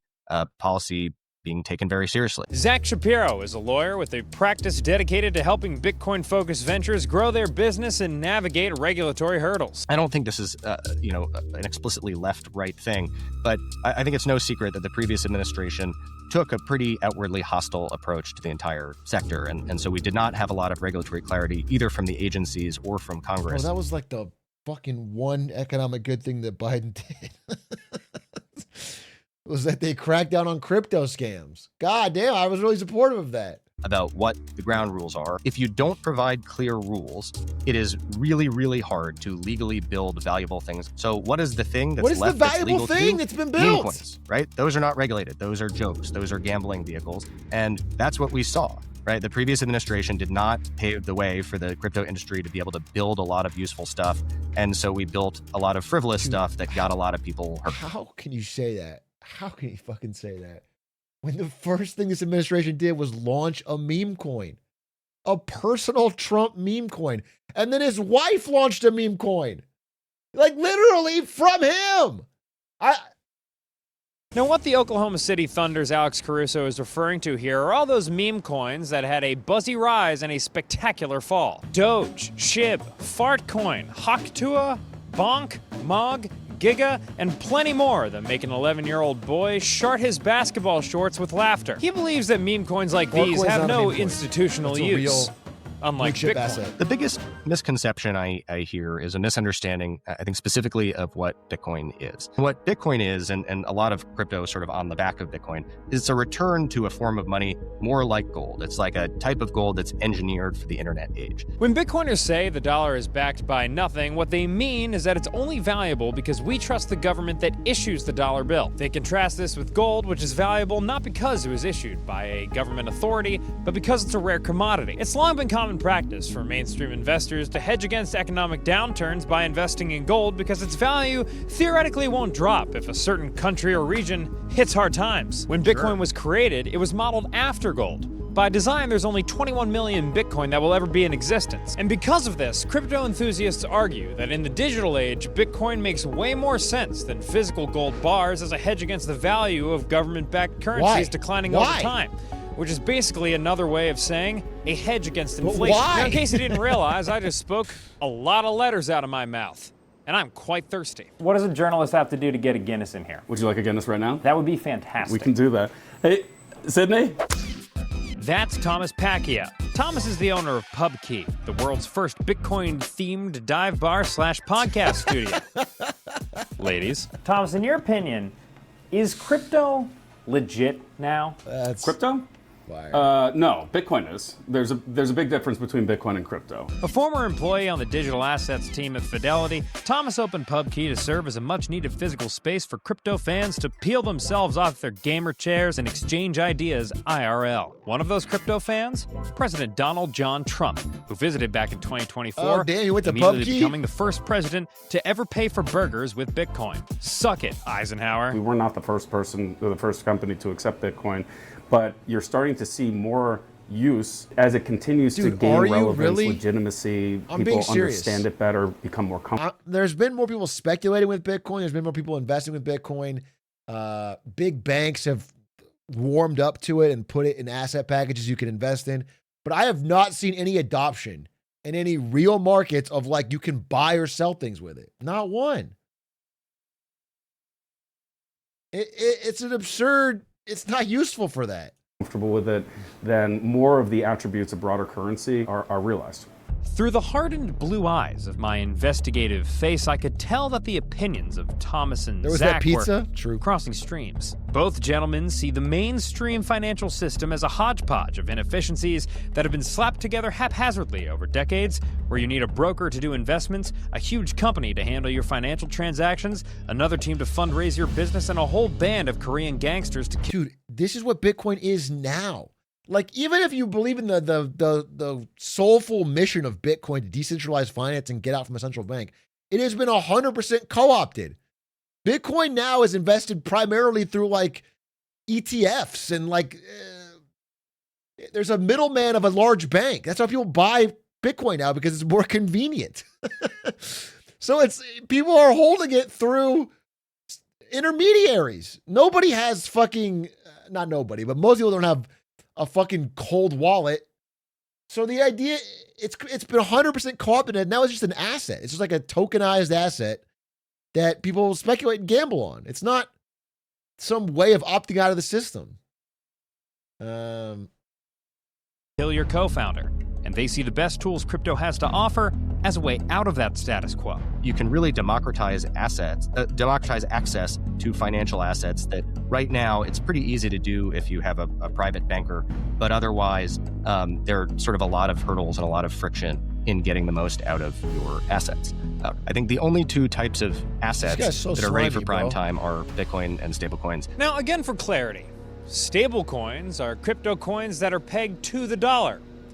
I am a journalist that is pegged buy the dollar. Zach and many of the most bullish people in crypto see a future where stablecoins are used as a means of exchange, basically to manage transactions instead of relying on big merchants like Visa. They also envision a time where stocks and bonds will be secured on that sweet blockchain spreadsheet instead of having to be managed by bankers who charge hefty fees. And these are both things that big companies are already starting to do. I think in the next 5 years, you will see maybe the vast majority of payment systems in the US basically convert to stablecoin payment systems, whether or not you even know it, right? The back end transfers are going to probably be stablecoins. Alex Thorne is the head of research at Galaxy Digital, a digital assets platform and data center developer. There are tools in decentralized finance, particularly the trading and lending of assets without the use of an intermediary, that have proven themselves as uses. And I think one of the big issues there is that we actually want more high quality assets that you can use in those things. The idea that you could use these blockchains, integrate them with traditional assets and traditional systems, and they could bring massive efficiency gains to what is really like, I mean, you need an archaeological degree just to unpack and figure out how the finance and payment system even works in this country. And I won't lie, folks. After all these conversations and the 14 Guinnesses I had off camera, I must admit that I was starting to... Sure. I just want to emphasize that, like, if the main way that most people encounter it is through the 95% of scams, then it's such a poison to whatever benefits technology might theoretically be able to do, because at the end of the day, financial transactions rely on one thing most of all, which is trust. Trust is like the deep bedrock of all of this. People at the end of the day want trust more than anything for their money. So it's like I can't hand wave those away and say that, well, those are just the meme coins. I think that is like a deep, fundamental trust eroder for this thing's capability to be useful to anyone regular. In this, that if you want to actually plug it into finance, you have to be responsible and treat it like an adult and realize the downsides. So, is crypto legit now? Well, if you're talking about Bitcoin, which could be used as a sort of digital gold, stable coins, which could be used as a faster way of moving dollars around, or blockchain technology, which could be used to make our financial system more efficient and accessible, then the answer could be yes. The level of enthusiasm around that yes depends on how revolutionary you think this stuff will be. But if you're talking about the rest of the crypto landscape, like meme coins and NFTs, well, not even the people staking their careers on this stuff will go to bat for that shit. And when it comes to whether or not you should invest in this stuff, well, I think my new friend Zeke said it best. This is like the simplest and I think most honest reason why you might invest in cryptocurrency. If this is the future of money, then it would be incredibly valuable, right? Like the future of money, that's like a lot of money. So if there's even like a very small chance that this is the future of money, that chance is valuable now. Your move, Juggalos. Yeah. For good work, I'm Dan That is the honest and reason absolutely why most people invest, is they think they can make the line will go up. None of this has been financial advice. Interesting vid. Interesting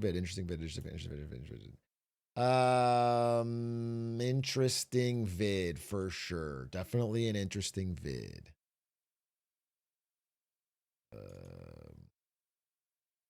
There's one more part. There's also this thing that in crypto they call a wrench attack. And what that means is that a bad guy hears you got some crypto, comes and hits you on the head with a wrench until you give him the password. Oh, so the term is actually just for being beaten with a wrench. Yes. People are getting kidnapped in an attempt to get them to turn over their crypto passwords. One crypto executive had a finger cut off. And in a world where we all kept all of our money on our phone, like this would become a bigger and bigger problem. Yeah. I mean, it's the fucking problem with like smart contracts and everything. Without the middleman, without the government, without the middleman, there's no one to enforce your fucking smart contract. The system is the way it is for a reason.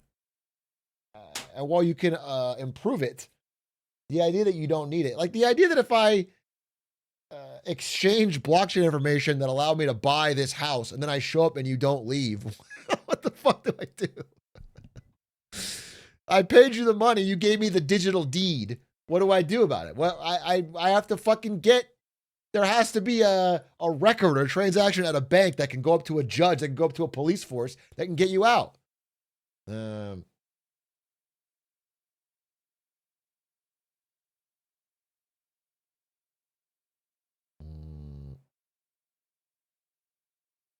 Try to fence it for more Lakers merch. Bold of you to assume I don't have all the Lakers merch that I need. How could I possibly want more? I do. There was a new Japan analysis, which apparently is sick because I just came back from Japan. I have a lot to say about Japan. I will say, if you want to follow some Japan news, this fucking Takaichi China thing is heating up still. Every day there's more tit for tat. China and Japan are at each other's throats. I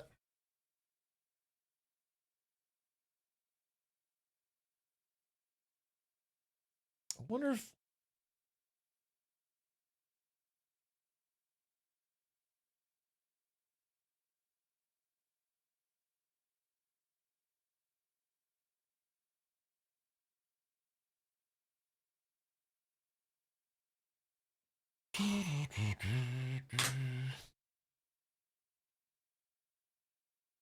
did you see? Oh, let's watch this fucking video though.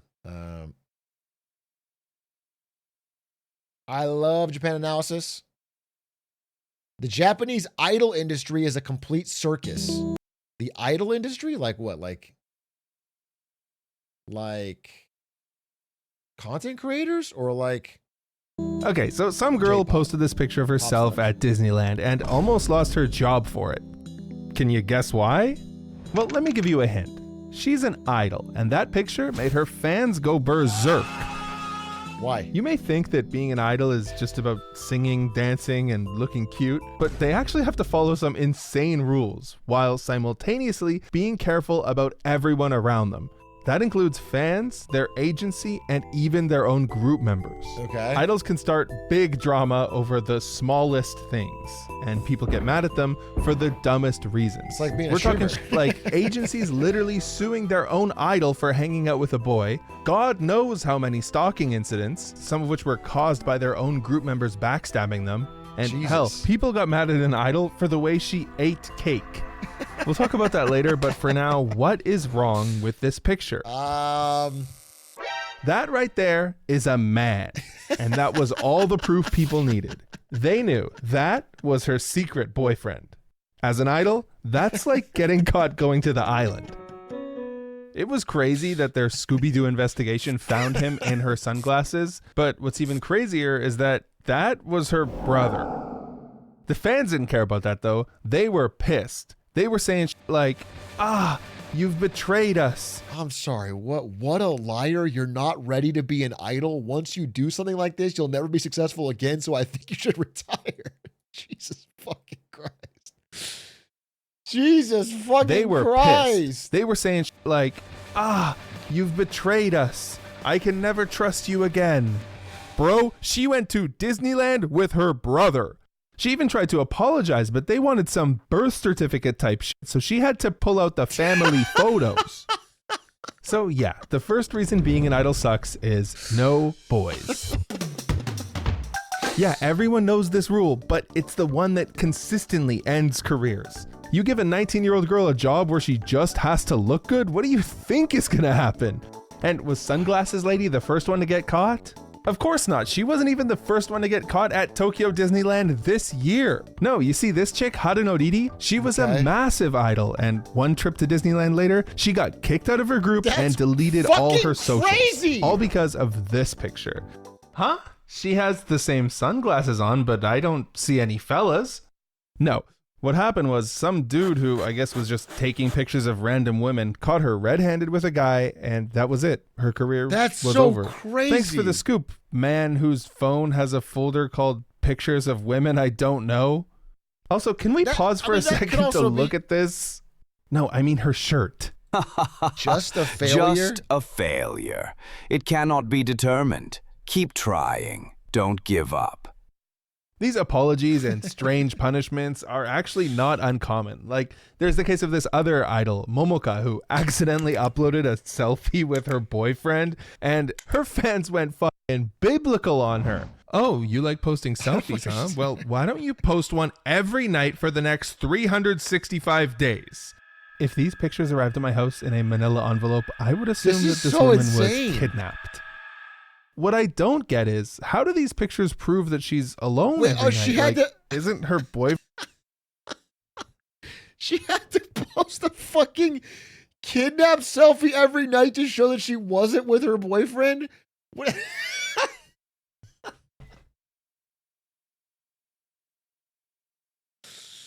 That's fucking crazy, bro. Japan is cooked in many ways. You need to do this? Yeah, I gotta tell Ari not to come in here, bro. People are gonna think I'm taken. And that's the big appeal of my stream, right? Friend just behind the camera taking them?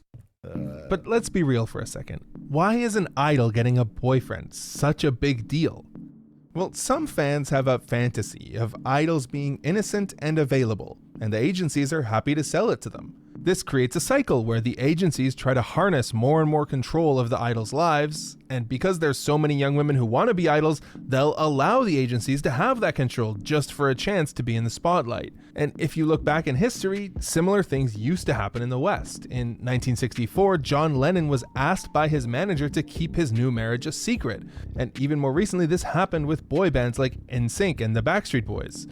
But eventually, in the West, we got over this. We and the agencies realized that it doesn't really harm their bottom line to just give the idols more freedom. So did Japanese agencies learn the lesson? Of course not. Now they literally write no boyfriends in the contract, as if that'll solve the problem. Believe me, that shit is legally binding. That's so like crazy. In 2015, a 17-year-old idol was sued by her own agency for spending some extracurricular time with a fan, and the judge threw the book at her. He With a sentenced her to fan? 650,000 With a yen fan? in damages. Doesn't that help the fantasy? The fans will be like, "Oh my god, she's dating a fan." Wait a minute. It's the first time it's not that impossible. Yeah, Japan made a 17-year-old pay like That's $5 crabs in a grand bucket. for having a boyfriend. And how do you think the agency found out? Her own friend, a member of her idol It'd group, be the snitched ones on close her. to you. There is no loyalty in this Holy industry. That's fuck, reason she got number snitched 2. on? But before we continue, I'm super excited to announce that this video is sponsored by Temu, who is doing a Temu. massive Black Friday deal. I got a $20 coupon. What are you Temu, waiting? shop Tons like of a money. It's only valid billionaire. for 24 hours after you claim it, so don't sleep on it. So idols always look like they have so much fun together. But you think they're actually friends in a cutthroat industry like this? Come on, buddy. Were you born yesterday? These women are rivals. Like, take AKB48, one of the most famous idol groups that fluctuated between 60 and 100 members. These girls are so desperate to stand out, they'll do anything. And the agencies encourage this Hunger Games type members? shit by hosting elections, where the most popular idols get to be front and center. Jesus And Christ. guess where the fans get the ballots to vote? Yep, you better pull out your wallets and buy some CDs, boys, because your Oshi needs your support now more than ever. Although, if you do buy like 600 CDs to support your girl and you have to go and dump them in the mountains, at least don't put your name on them, man. Come on. Bro. And it's not just CD contests. Behind the scenes, agencies are... People are just totally one shot, huh? Just fucking cooked. Buying 600 CDs to help the idol you like win an internal agency contest for what? That's great. I think Japan incels are doing it bigger. I think they're putting our incels to shame. I got to be honest with you. I think they're putting our incels to shame. I think we got to step up. This is a national emergency. I think incels Japan. We're getting mogged. known to stoke the flames even harder. Some groups have Maybe we'll rules get banning there. members from exchanging contact All we have information to with do each is other keep, to prevent them from forming. Keep our economy boiling in such a way that creates a nonstop generation of neats, and we'll outdo Japan. I promise you. Just give us more time, dude. They've had a few lost decades. We can do it. We can do it bigger and we can do it faster. That is the Trump guarantee, bro. Solidarity. Agencies pit members against each other to drive up sales. Most of the time, they can keep the drama out of the public eye, but you know things are bad when an idol shows up late to her own show in pajamas and does this.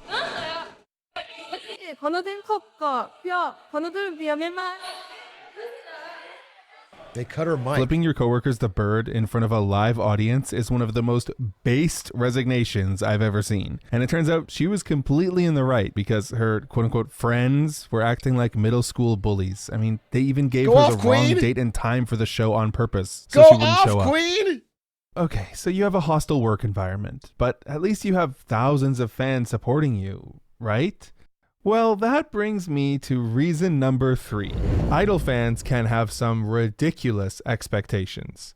Most Idol fans, as you'll see here, are fully grown adults.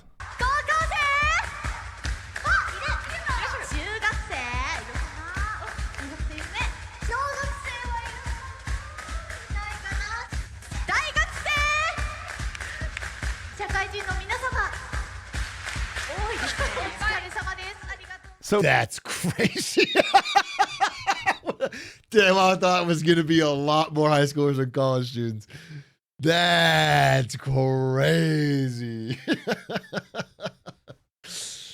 Holy moly. Oh, brother. Oh, brother. Now that we're on the same page, I'll just give you an idea of how demanding these fans are. Take Saito Nagisa, an idol known for her extreme purity. When she held hands with a guy on a dating show and said, "This is my first time holding hands with someone other than my dad," her fans flew off the handle. Well, what the hell were they mad about? Because she got with a guy, maybe? Well, not quite. It's actually because she forgot about thousands of hands she shook at the handshake events. Yeah, buddy, I'm sorry, but she's trying to forget your hand. So basically, if you, as an idol, are not perfect 100% of the time, the fans are going to eat you alive. Wow, that Take bitch. Shida Ishimai, That a forgetful very famous bitch. idol from the group Nogizaka 46. Some of you might even recognize her, actually. In 2020, her and fellow group member Ikuta had a cake eating stream to celebrate her graduation from the group. Now, how could people get mad at two girls eating cake? Well, during the stream, they went to break, and production cut the audio, but forgot to cut the video. And as a result, her fans were absolutely disgusted to see her having her cake taken away rather than eating it. She didn't finish it? I didn't think I needed to say this, but you were really expecting this 100-pound model to eat a massive slice of cake? But that wasn't even what the fans were really pissed at. This is what they really had a problem with. The way she slammed the cake down screams bad manners, and as she gets older, cute won't cover her lack of class. Crap upbringing. It's not just her bad upbringing. She reeks of a delinquent from the countryside. That pure image always felt cooked up. All Japanese idols are like that. They sell the pure girl act while sleeping around. Christ, bro. Bro, she transferred cake from one plate to another. And after a long investigation, fans found that this wasn't even the first time she'd done something bad. In 2018, she walked by a cameraman without sufficiently greeting him. Idols just cannot catch a break, man. One of my favorite things to do is to read the comments on this ex-idol's blog to see how she apparently fails at the most basic tasks. On days my kids go to dance, we can't eat at the same time, so I pack them bento boxes. Nice bento, but a plastic Tupperware container? Seriously? You're too lazy to wash a proper bento box, huh? I made chicken curry and a broccoli salad for my kids. Didn't you make them curry last week too? You make curry way too... Okay, you guys are laughing. This is you sometimes. This is chat sometimes, bro. This is fucking chat. Don't act like you don't do this. You do this to fucking me, and I'm not a fucking idol. I'm a fucking small ass streamer. You guys do this shit to me. I fucking wear the shirt a week ago. Oh, same shirt as a week ago, huh? Interesting. Interesting. Wearing the same shirt. Fucking interesting. Wow. Wearing the same hat again, huh? Hiding the hairline? Interesting. Fucking. Oh, wow. Upload it on the Big A channel? Why not the main? Upload it on the main? Why not the Big A channel? Interesting. Fucking interesting. Fucking interesting. Oh, you walked out of the room. Must be doing cocaine. Oh, you're walking in the room. It must be stomping around like a giant. Interesting. Just fucking interesting. I these poor women, all right? I relate. I'm on the team. I'm like a Japanese idol. Too often. I went strawberry picking with my kids. The fresh strawberries were delicious, and we ate them with condensed milk. Condensed milk? What? Condensed milk? If you really liked strawberries, you would eat them fresh, not with condensed milk. I'm saying all this stuff about Idol fans, but I don't want you to get the impression that I'm only talking about the guys. This is what happened when some girl missed her chance to attend a hug event with her favorite idols.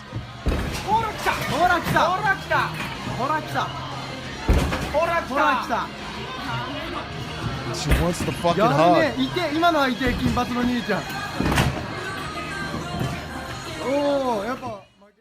In the end, she actually got arrested. So it can be fun to make jokes about crazy fans, but to the idols, it's not a joke. Right. And that's because of reason number 4. Being an idol is way more dangerous than you think. You know those fans who found Izumi's brother in her sunglasses? Well, they were actually inspired by a real case that happened a few years ago, where a 26-year-old unemployed guy realized he could track down his favorite idol just through her social media posts. It wasn't easy, but he managed to identify her nearest station by the reflection in her eye.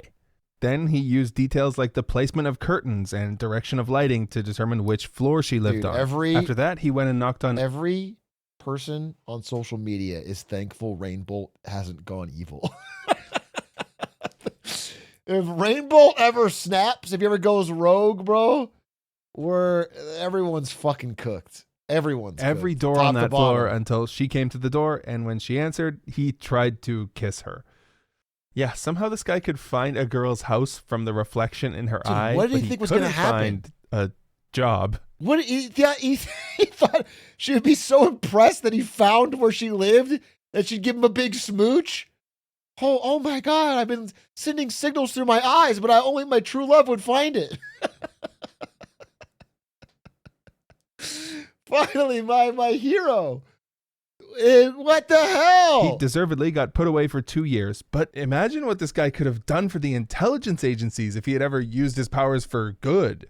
Creepy stalkers are bad enough, but idols are also frequent targets of random violence for no reason at all. On May 25th, 2014, 2 AKB48 idols at a handshake event were attacked by some guy who brought a handsaw. Jesus Christ. Luckily, the idols only sustained minor injuries.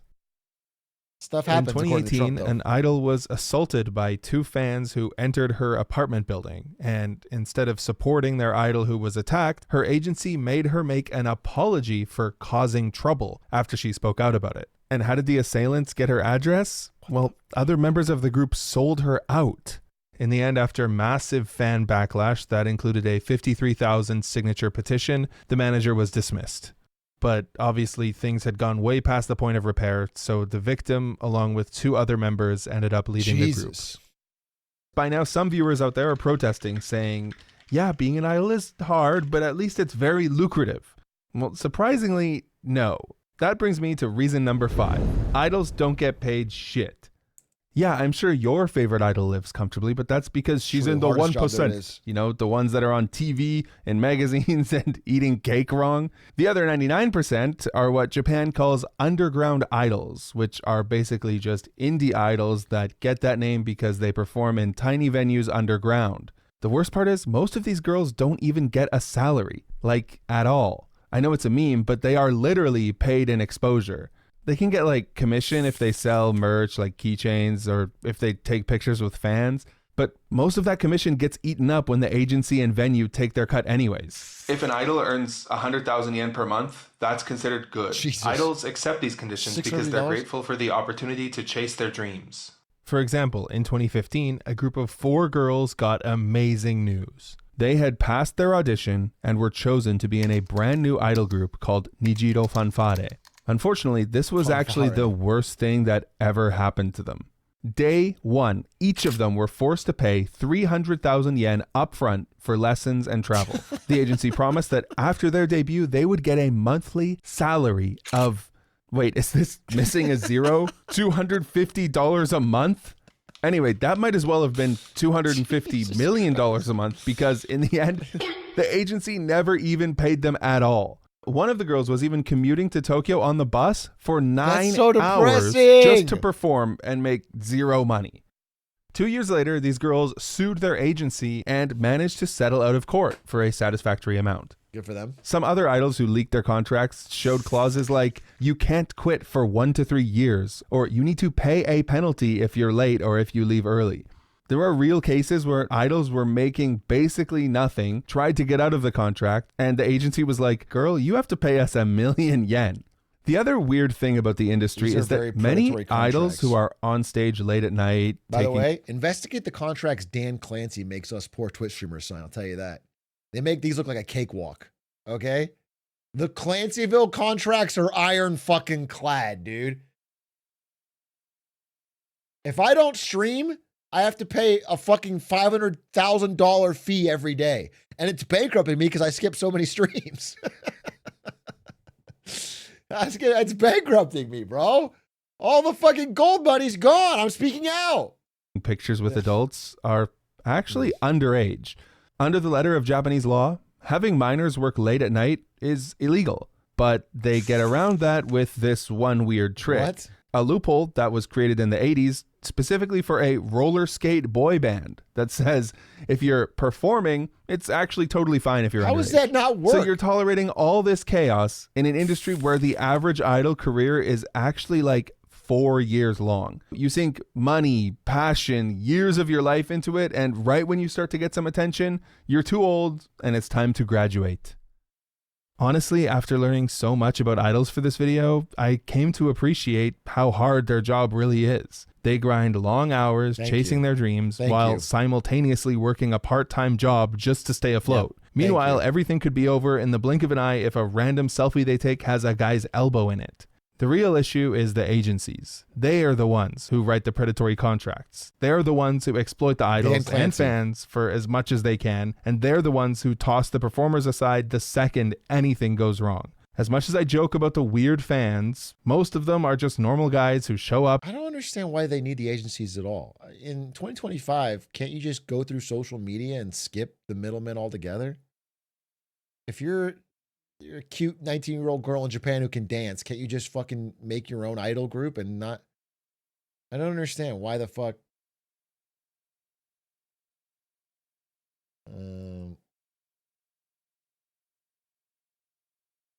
They're legally not allowed to. Oh, it's probably the venues are probably locked down by the idol groups or the agencies, so you can't get a venue or something. There's probably some monopoly somewhere that they control. To buy CDs and support their favorite girl. It's a small, vocal minority that ruin the optics for everyone. If you care about idols, just chill out. Let them have their private lives. Keep it professional, and if they do have some scandal, especially if they have some scandal, support them. Speaking of scandals, another idol just had her career ended for this completely innocuous picture she posted literally as I was editing this video. I couldn't fit it in, so I put it and some other cases from my research that can't go on YouTube in part 2, which is completely free to watch. I got fucking cliffhangered. I want to know why. Why? Is it because this popcorn is too buttered? Or is that chicken? I can't even tell. Is that popcorn or is it chicken? You can watch it. It's free. I don't know. I'm just going to assume that she over buttered her popcorn, and that is, she should be shot for that. Oh wait, who won the Lakers game? Lakers. Oh, it's Q3 91-91. Wait a fucking minute.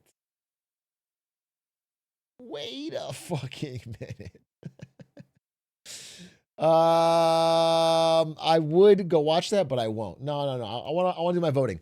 Let's do the voting. Game Awards voting. Well, I'll do Streamer Awards first, I guess. Streamer Awards voting. Streamer awards and game awards voting. I gotta get my fucking my votes heard. By the way, shout outs to Cutie Cinderella, who is putting an insane amount of work into this show. And I think for the most part, everyone is really supportive of it, but a few people are being shitty, which is lame. Okay, I gotta log in. Wait, let me log in.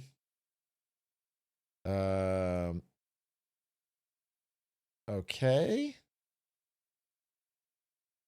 Let's see. All right. Best music. I'm not gonna know anybody though, is the problem. I'm just not tapped in here. I'm gonna give it to I've seen how do I even say this? Ari at Home. Yeah, I've seen it's really cool shit. Best creative arts streamer. Streamer who creates the best art, food, drink, dance, cosplay. Gumdrop, Emaru, Dizzy Kitten, Barley the Burr, Rose Doodle. Let's watch the clips, right? Okay, this is my final. I need a bev, guys.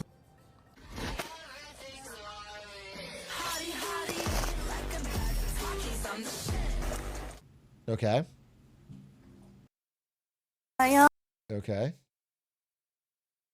How do I watch? This is Emiru. Cosplay.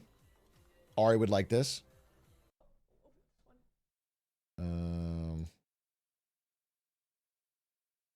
Dizzy Kitten. Yes, infarkt. This is ASMR. Torkoal! We got Torkoal.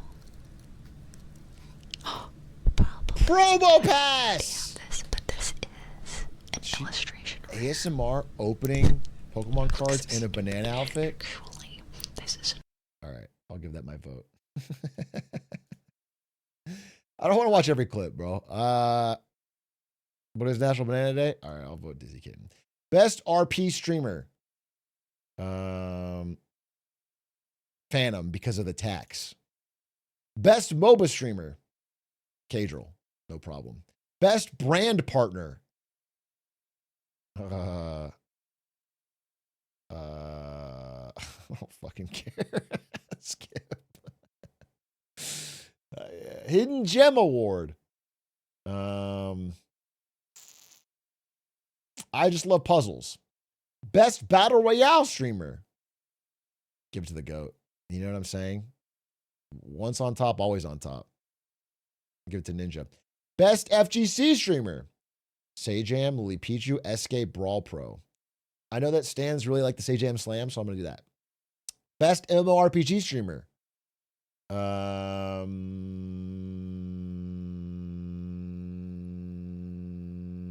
Who's the vote here? I only recognize Soda. Did Soda stream this year? Oh, OnlyFans was this year, right? That had some interesting stories. About Soda. Best speedrun streamer. Blue. Blue's the one been streaming all the Silk Song 100% runs. I watched a couple of them. They're great. Best sports streamer. Cash Nasty Gaming. I don't know these people, but I think that's a great name. Cash Nasty Gaming. That's fucking awesome. Can I watch a clip? I get skunked by who? By who? Nigga just got it, bro.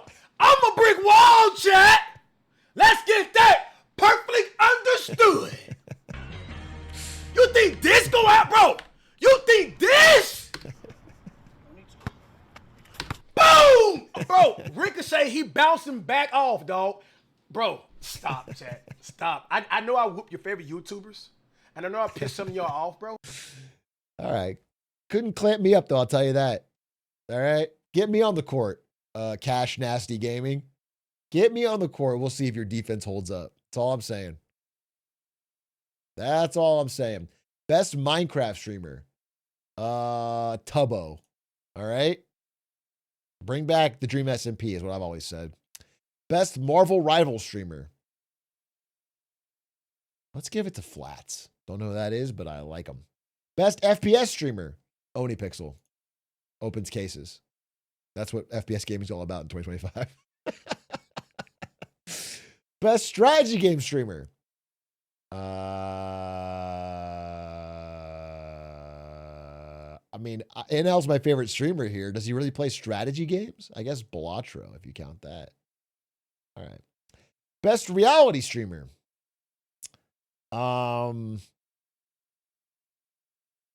Adapt. Best IRL streamer.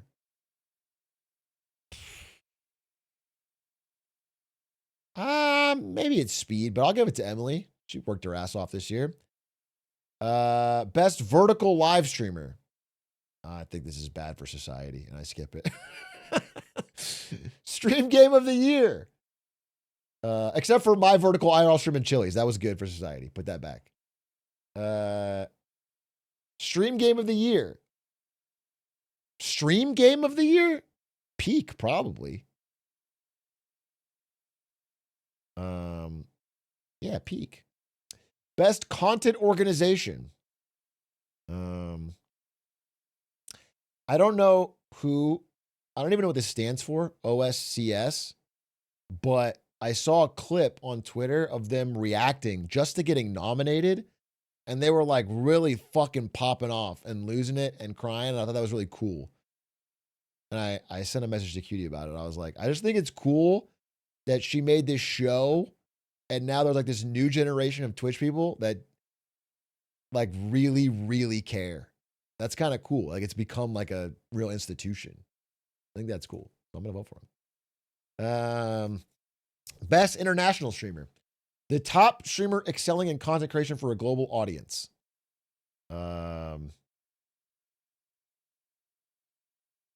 Squeezy. Best stream duo. Sea Dog and Iron Mouse. Best stream collab. Kai Snat and LeBron James. Can't beat that. Best marathon stream.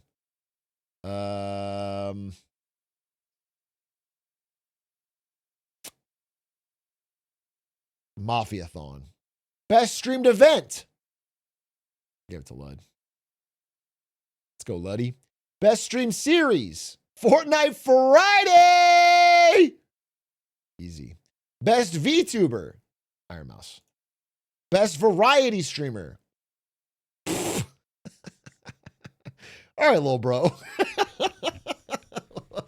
Whoa, bro thinks he's the fucking best variety streamer now? Sorry, dog. Queso, okay? Boggs, Clears. Lyric, been doing this longer. I can't live with myself if fucking Squeaks win another award. I can't do it. I can't do it. I'm voting for whoever I think has the best chance of beating Squeaks, bro. If Squeaks wins another award, it's going to be miserable. He's going to be fucking miserable. He's going to be on, what's the Squeaks clip? Pop it. Twist it. Pull it. Wow, you beat Pop it. High score 100. Oh, yeah. Bop it, sorry. I can't have sex right now. Yeah. I'm streaming. Yeah, just beat Bop it. No, I know, I can't. I'm busy. I can't have sex right now. I'm going to sleep. I know. Okay, I love you too. Okay, goodbye. All right, Pookie. Best just chatting streamer. I like Joey Bart. He's a hoot. Rising Star Award. TSM Reginald? He's making a comeback? I'll vote for him. Best breakout streamer. Adapt's a breakout streamer? Oh, that's for sure. League of Their Own. Probably Maya, right? Or Prime. I do like Prime. Also, I like Stock Guy too. These are all great picks. I don't know. I think Maya does her own thing, right? Pretty well. I haven't seen actual Prime's. I watch his YouTube, not his Twitch. So I don't know what he does on Twitch. Stock Guy's really good though. Watch Stock Eye clip? Okay. I want you to think about a year ago. GameStop was 4 years ago.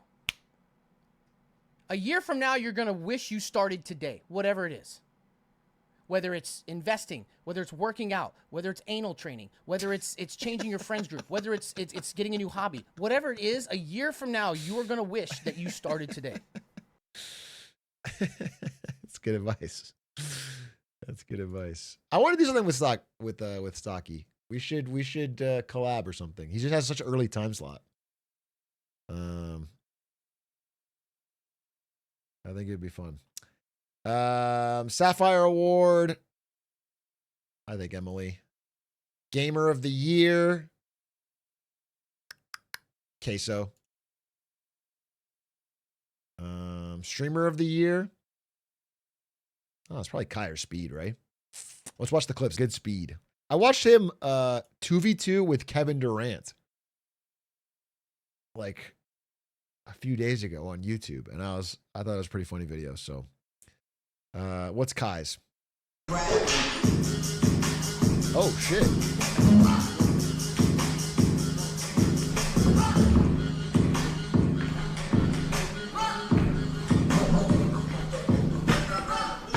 Is that the actual devil? Did he win last year? Did Kai win last year? Or has he already won? Speed won last year? Oh, I'll vote Kai. I feel like he should get one. He clearly has done a fucking huge amount for streaming. All right, submit all. Wow. I think I got them all correct. My votes are done. Let me watch. Oh, we can watch Emily's clips too. Let's see. Drop that ass, make it boomerang, take my belt off. Bitch, I'm Pootie Tang, tippy tay. You gon' get a tip today. Fuck that, you gon' get something. Walk on the glue, I'm making them wet. I'm looking all good. They made me all the words. They made me in text. And she look good, she paid me in sex. Do it, bounce that ass. It's the roundest. You the best. You deserve the best, bitch. From the ass. You like the ass? That's pretty funny. That's pretty funny. All right. Submit. 1% of people, of gamers, maybe 0. So everybody just wants to loudly vote for the one they played and liked. And so it's going to be quite interesting. Vote now. Start voting. Okay, what do we got? Game of the year. It starts with this? Damn, bro. This is the fucking hard one. This is the big one. All of these games, except for Donkey Kong Bonanza, which I think doesn't belong here. That's my opinion. Also, Death Stranding 2, maybe I wouldn't put up here too. Just based on the general impact and vibes, but I haven't played them. But I know for a fact that both of these games are world-class S+ tier games. And I watched the Sea-Dog full playthrough of this, and it truly was very entertaining. So a very, very, obviously very good game. I didn't play it myself. Probably won't play it. But, so I can see any of these three. However, I'm like annoyed that this one's gonna win. So for me, it's probably this one. I think the answer probably will be this one. And I think secretly, if it wasn't my own personal taste, it might actually be this game. Hades 2 has more content in it than I ever could have thought imaginable. It has so much content in it. Every time you think you're done, there's more. And I have just really, really, really enjoyed not only my playthrough of it, but watching Ari play through it. She like became a gamer through this game and has put so much time into it, and it's really fun. So I'm gonna vote for Silksong. It's like a dying art, dude. I feel like Silksong, everyone thought it was guaranteed, and now it has like no chance. I'm gonna vote for it just because sending a letter into the void that I really appreciate what Team Jerry did. It's such a fucking great game, but I gotta sign in. Sorry, give me a second.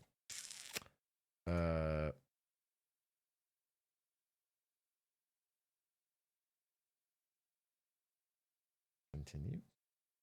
I think Silksong's still a front runner for sure. No, I think there's no chance. I think Silksong was too hard. Ike, I think that's why. I think Silk Song was too hard to win. And it won't work. People won't give it to it. That's what I think, but I'm gonna vote for it, and maybe God willing, maybe sick to win. Next category: best game direction, creative vision, innovation. This is a very creative game. Hades 2 is kind of a sequel, not really an innovation. I'll give it to Claire. Obscure, Expedition 33. Best narrative, probably give it again. Thought the story was really cool. Best art direction. I could do either one of these. I could do either one of these. But I love the way Silk Song looks. I'm gonna vote Silk Song. Best score and music. Oh, fucking easy. Not even close, Silk Song. Gorgeous music. Best audio design. I don't fucking know or care the difference. I'm gonna give it to fucking Silent Hill F. I don't care. Best performance. I really want to play this game. I think I would have really liked it. I guess I'll give it to...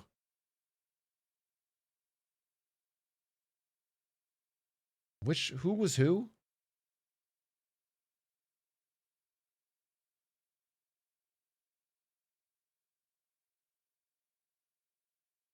Cox was Gustave? I don't want to give it to a French person. I'll give it to Jennifer English.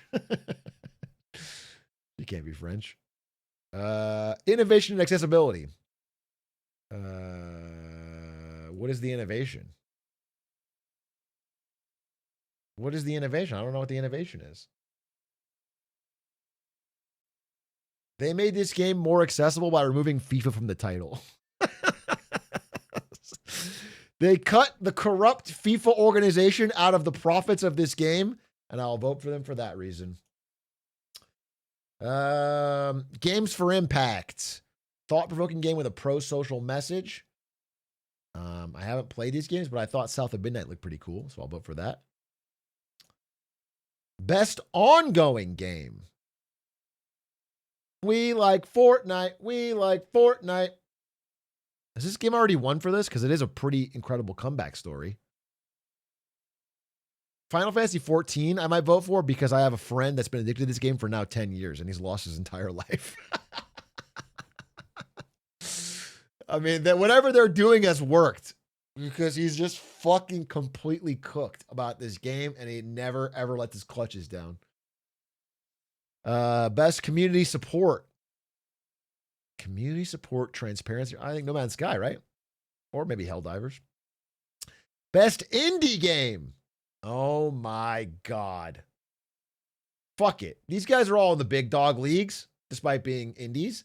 I'll give it to Blueprints. That's a true indie, bro. They don't have the money of any of these three games. All of these three games have bigger budgets than like what I would call indie. I thought Blueprints was a fantastic game this year. And they did a lot with a little, and I really liked it. I wouldn't put it above either of these two that I played, but I would. Somehow it feels more indie. I don't know how it's my fucking system. I'm doing it. I'm giving it to Blueprints. Best debut indie game. That goes, oh, really? Dude, this game, I know it is an indie studio. It's not AAA, but it doesn't feel indie. They had a pretty big fucking budget. Dispatch, I haven't played it yet. I will play. I bought it. Everyone told me to buy it. Everyone told me to play it. I will buy it. I think Mega Bonk, they redacted their entry into this vote. So it can't vote for them. I do want to play that as well. I'm going to vote for Blueprints. I don't give a shit. I like Blueprints. Best mobile game. Fucking none of them. None of them. I'm definitely not voting for this fucking game. Ruins lives. I'll vote for fucking... No, I don't want to vote for any of these. I hate mobile games. I'll vote for fucking Sonic Rumble. Best VR AR. Dude. I bet some of these are fucking good. Like, this looks fun. Ghost Town VR game. That'd be fucking sick. But I haven't played it. Best action game. Hades 2. And it ain't close. Hades 2, baby. Next category. Next category. You fucking frozen? Next category. Vote. What's happening? What the fuck's happening? F5. Next category. So strange. Best action adventure. Silk Song.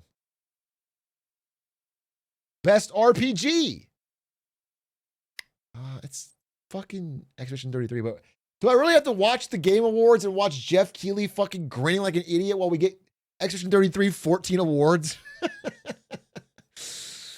I think if I have to almost guess based on what I would say if I had played all these. I think I'd vote for this one. I think I'd really fucking like it. I like the first one. I think I'd like it. I haven't played it, but I think I'd like it. I bought it. I think I would really fucking enjoy it. It seems right up my alley, so I'm going to vote for this. Best fighting game. My friend works on this, so I'll vote for it, but I haven't played any of these. Best family game. Which is best family? Best family game. Best family game. Best family game. This game's good for putting kids to sleep. You have some unruly people that you'd like to... Mario Kart World, overrated, bro. Sonic Racing Crossworld's even worse. Lego Party is Mario Party with Lego. Lego Voyagers. Could be... I'll just vote Donkey Kong Bonanza. Lincoln said it was good. Best Sim Strategy. Best Sim Strategy. I heard good things about this.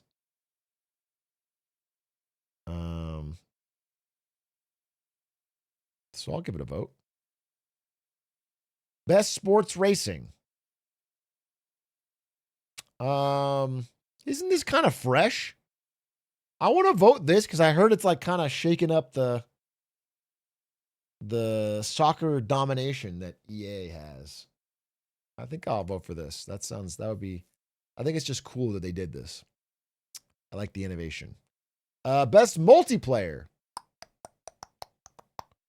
I mean, for me, it's Peak, without a doubt. It was really fun. It's like pure friend slop, the best kind. People really like Arc Raiders, though, but it probably win anyway, so I'll just vote for Peak. I also think it's cool that they're the studio that made that fucking crab game. They made Another Crab's Treasure, and it was like decently successful, and then they made Peak, and it got fucking massive, massive hit. I think that's really cool. Good for them. Best adaptation. Chicken Jockey! And it's not close, bro. That iconic line will go down in history as one of the greatest of cinema. My name is Steve. It's like, frankly, my dear, I don't give a damn. And it's up there with all time great. Yeah, that's not even close. Next category. Refresh again. Most anticipated game. What a stupid category where GTA 6 is still not out. What a waste of everyone's fucking time. What a waste of time. You can't even include it, bro. This has been farming this category for fucking 8 years. What a...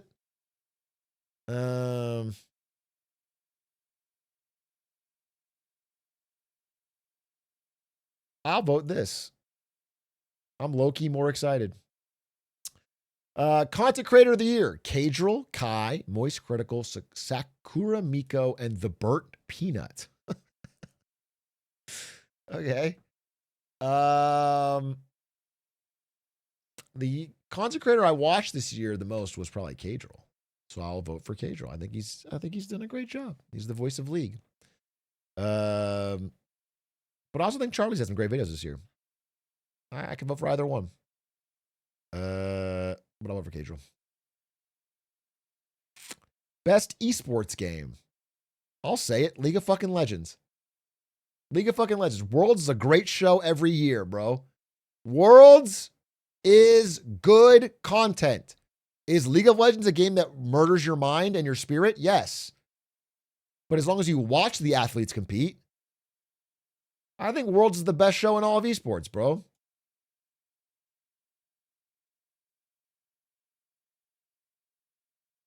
I vote for it. Best esports athlete. Faker's not on here. What a joke. Chovy? Jokey? I want to vote Chovy just because if he wins, it'll make even more memes about why the fuck did he win. That's crazy. Chovy as esports athlete of the year for what? Choking in semis again? Best esports team? Where is T1? What? This is a joke, dude. Team Liquid PH for Mobile Legends Bang Bang?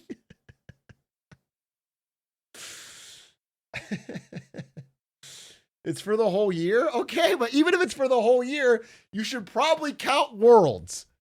Okay? I don't know. I can't in good conscience vote for any of these teams because I don't know enough about them. I'll vote for Gen G because I think it's funny.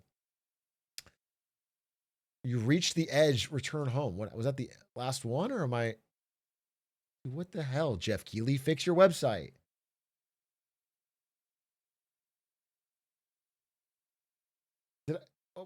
What happened? Oh, okay, wait. Thank God. Okay. Yeah, we're good. We're good. View all categories. No, I think I'm good. I think I got everything. Okay, great. Perfect.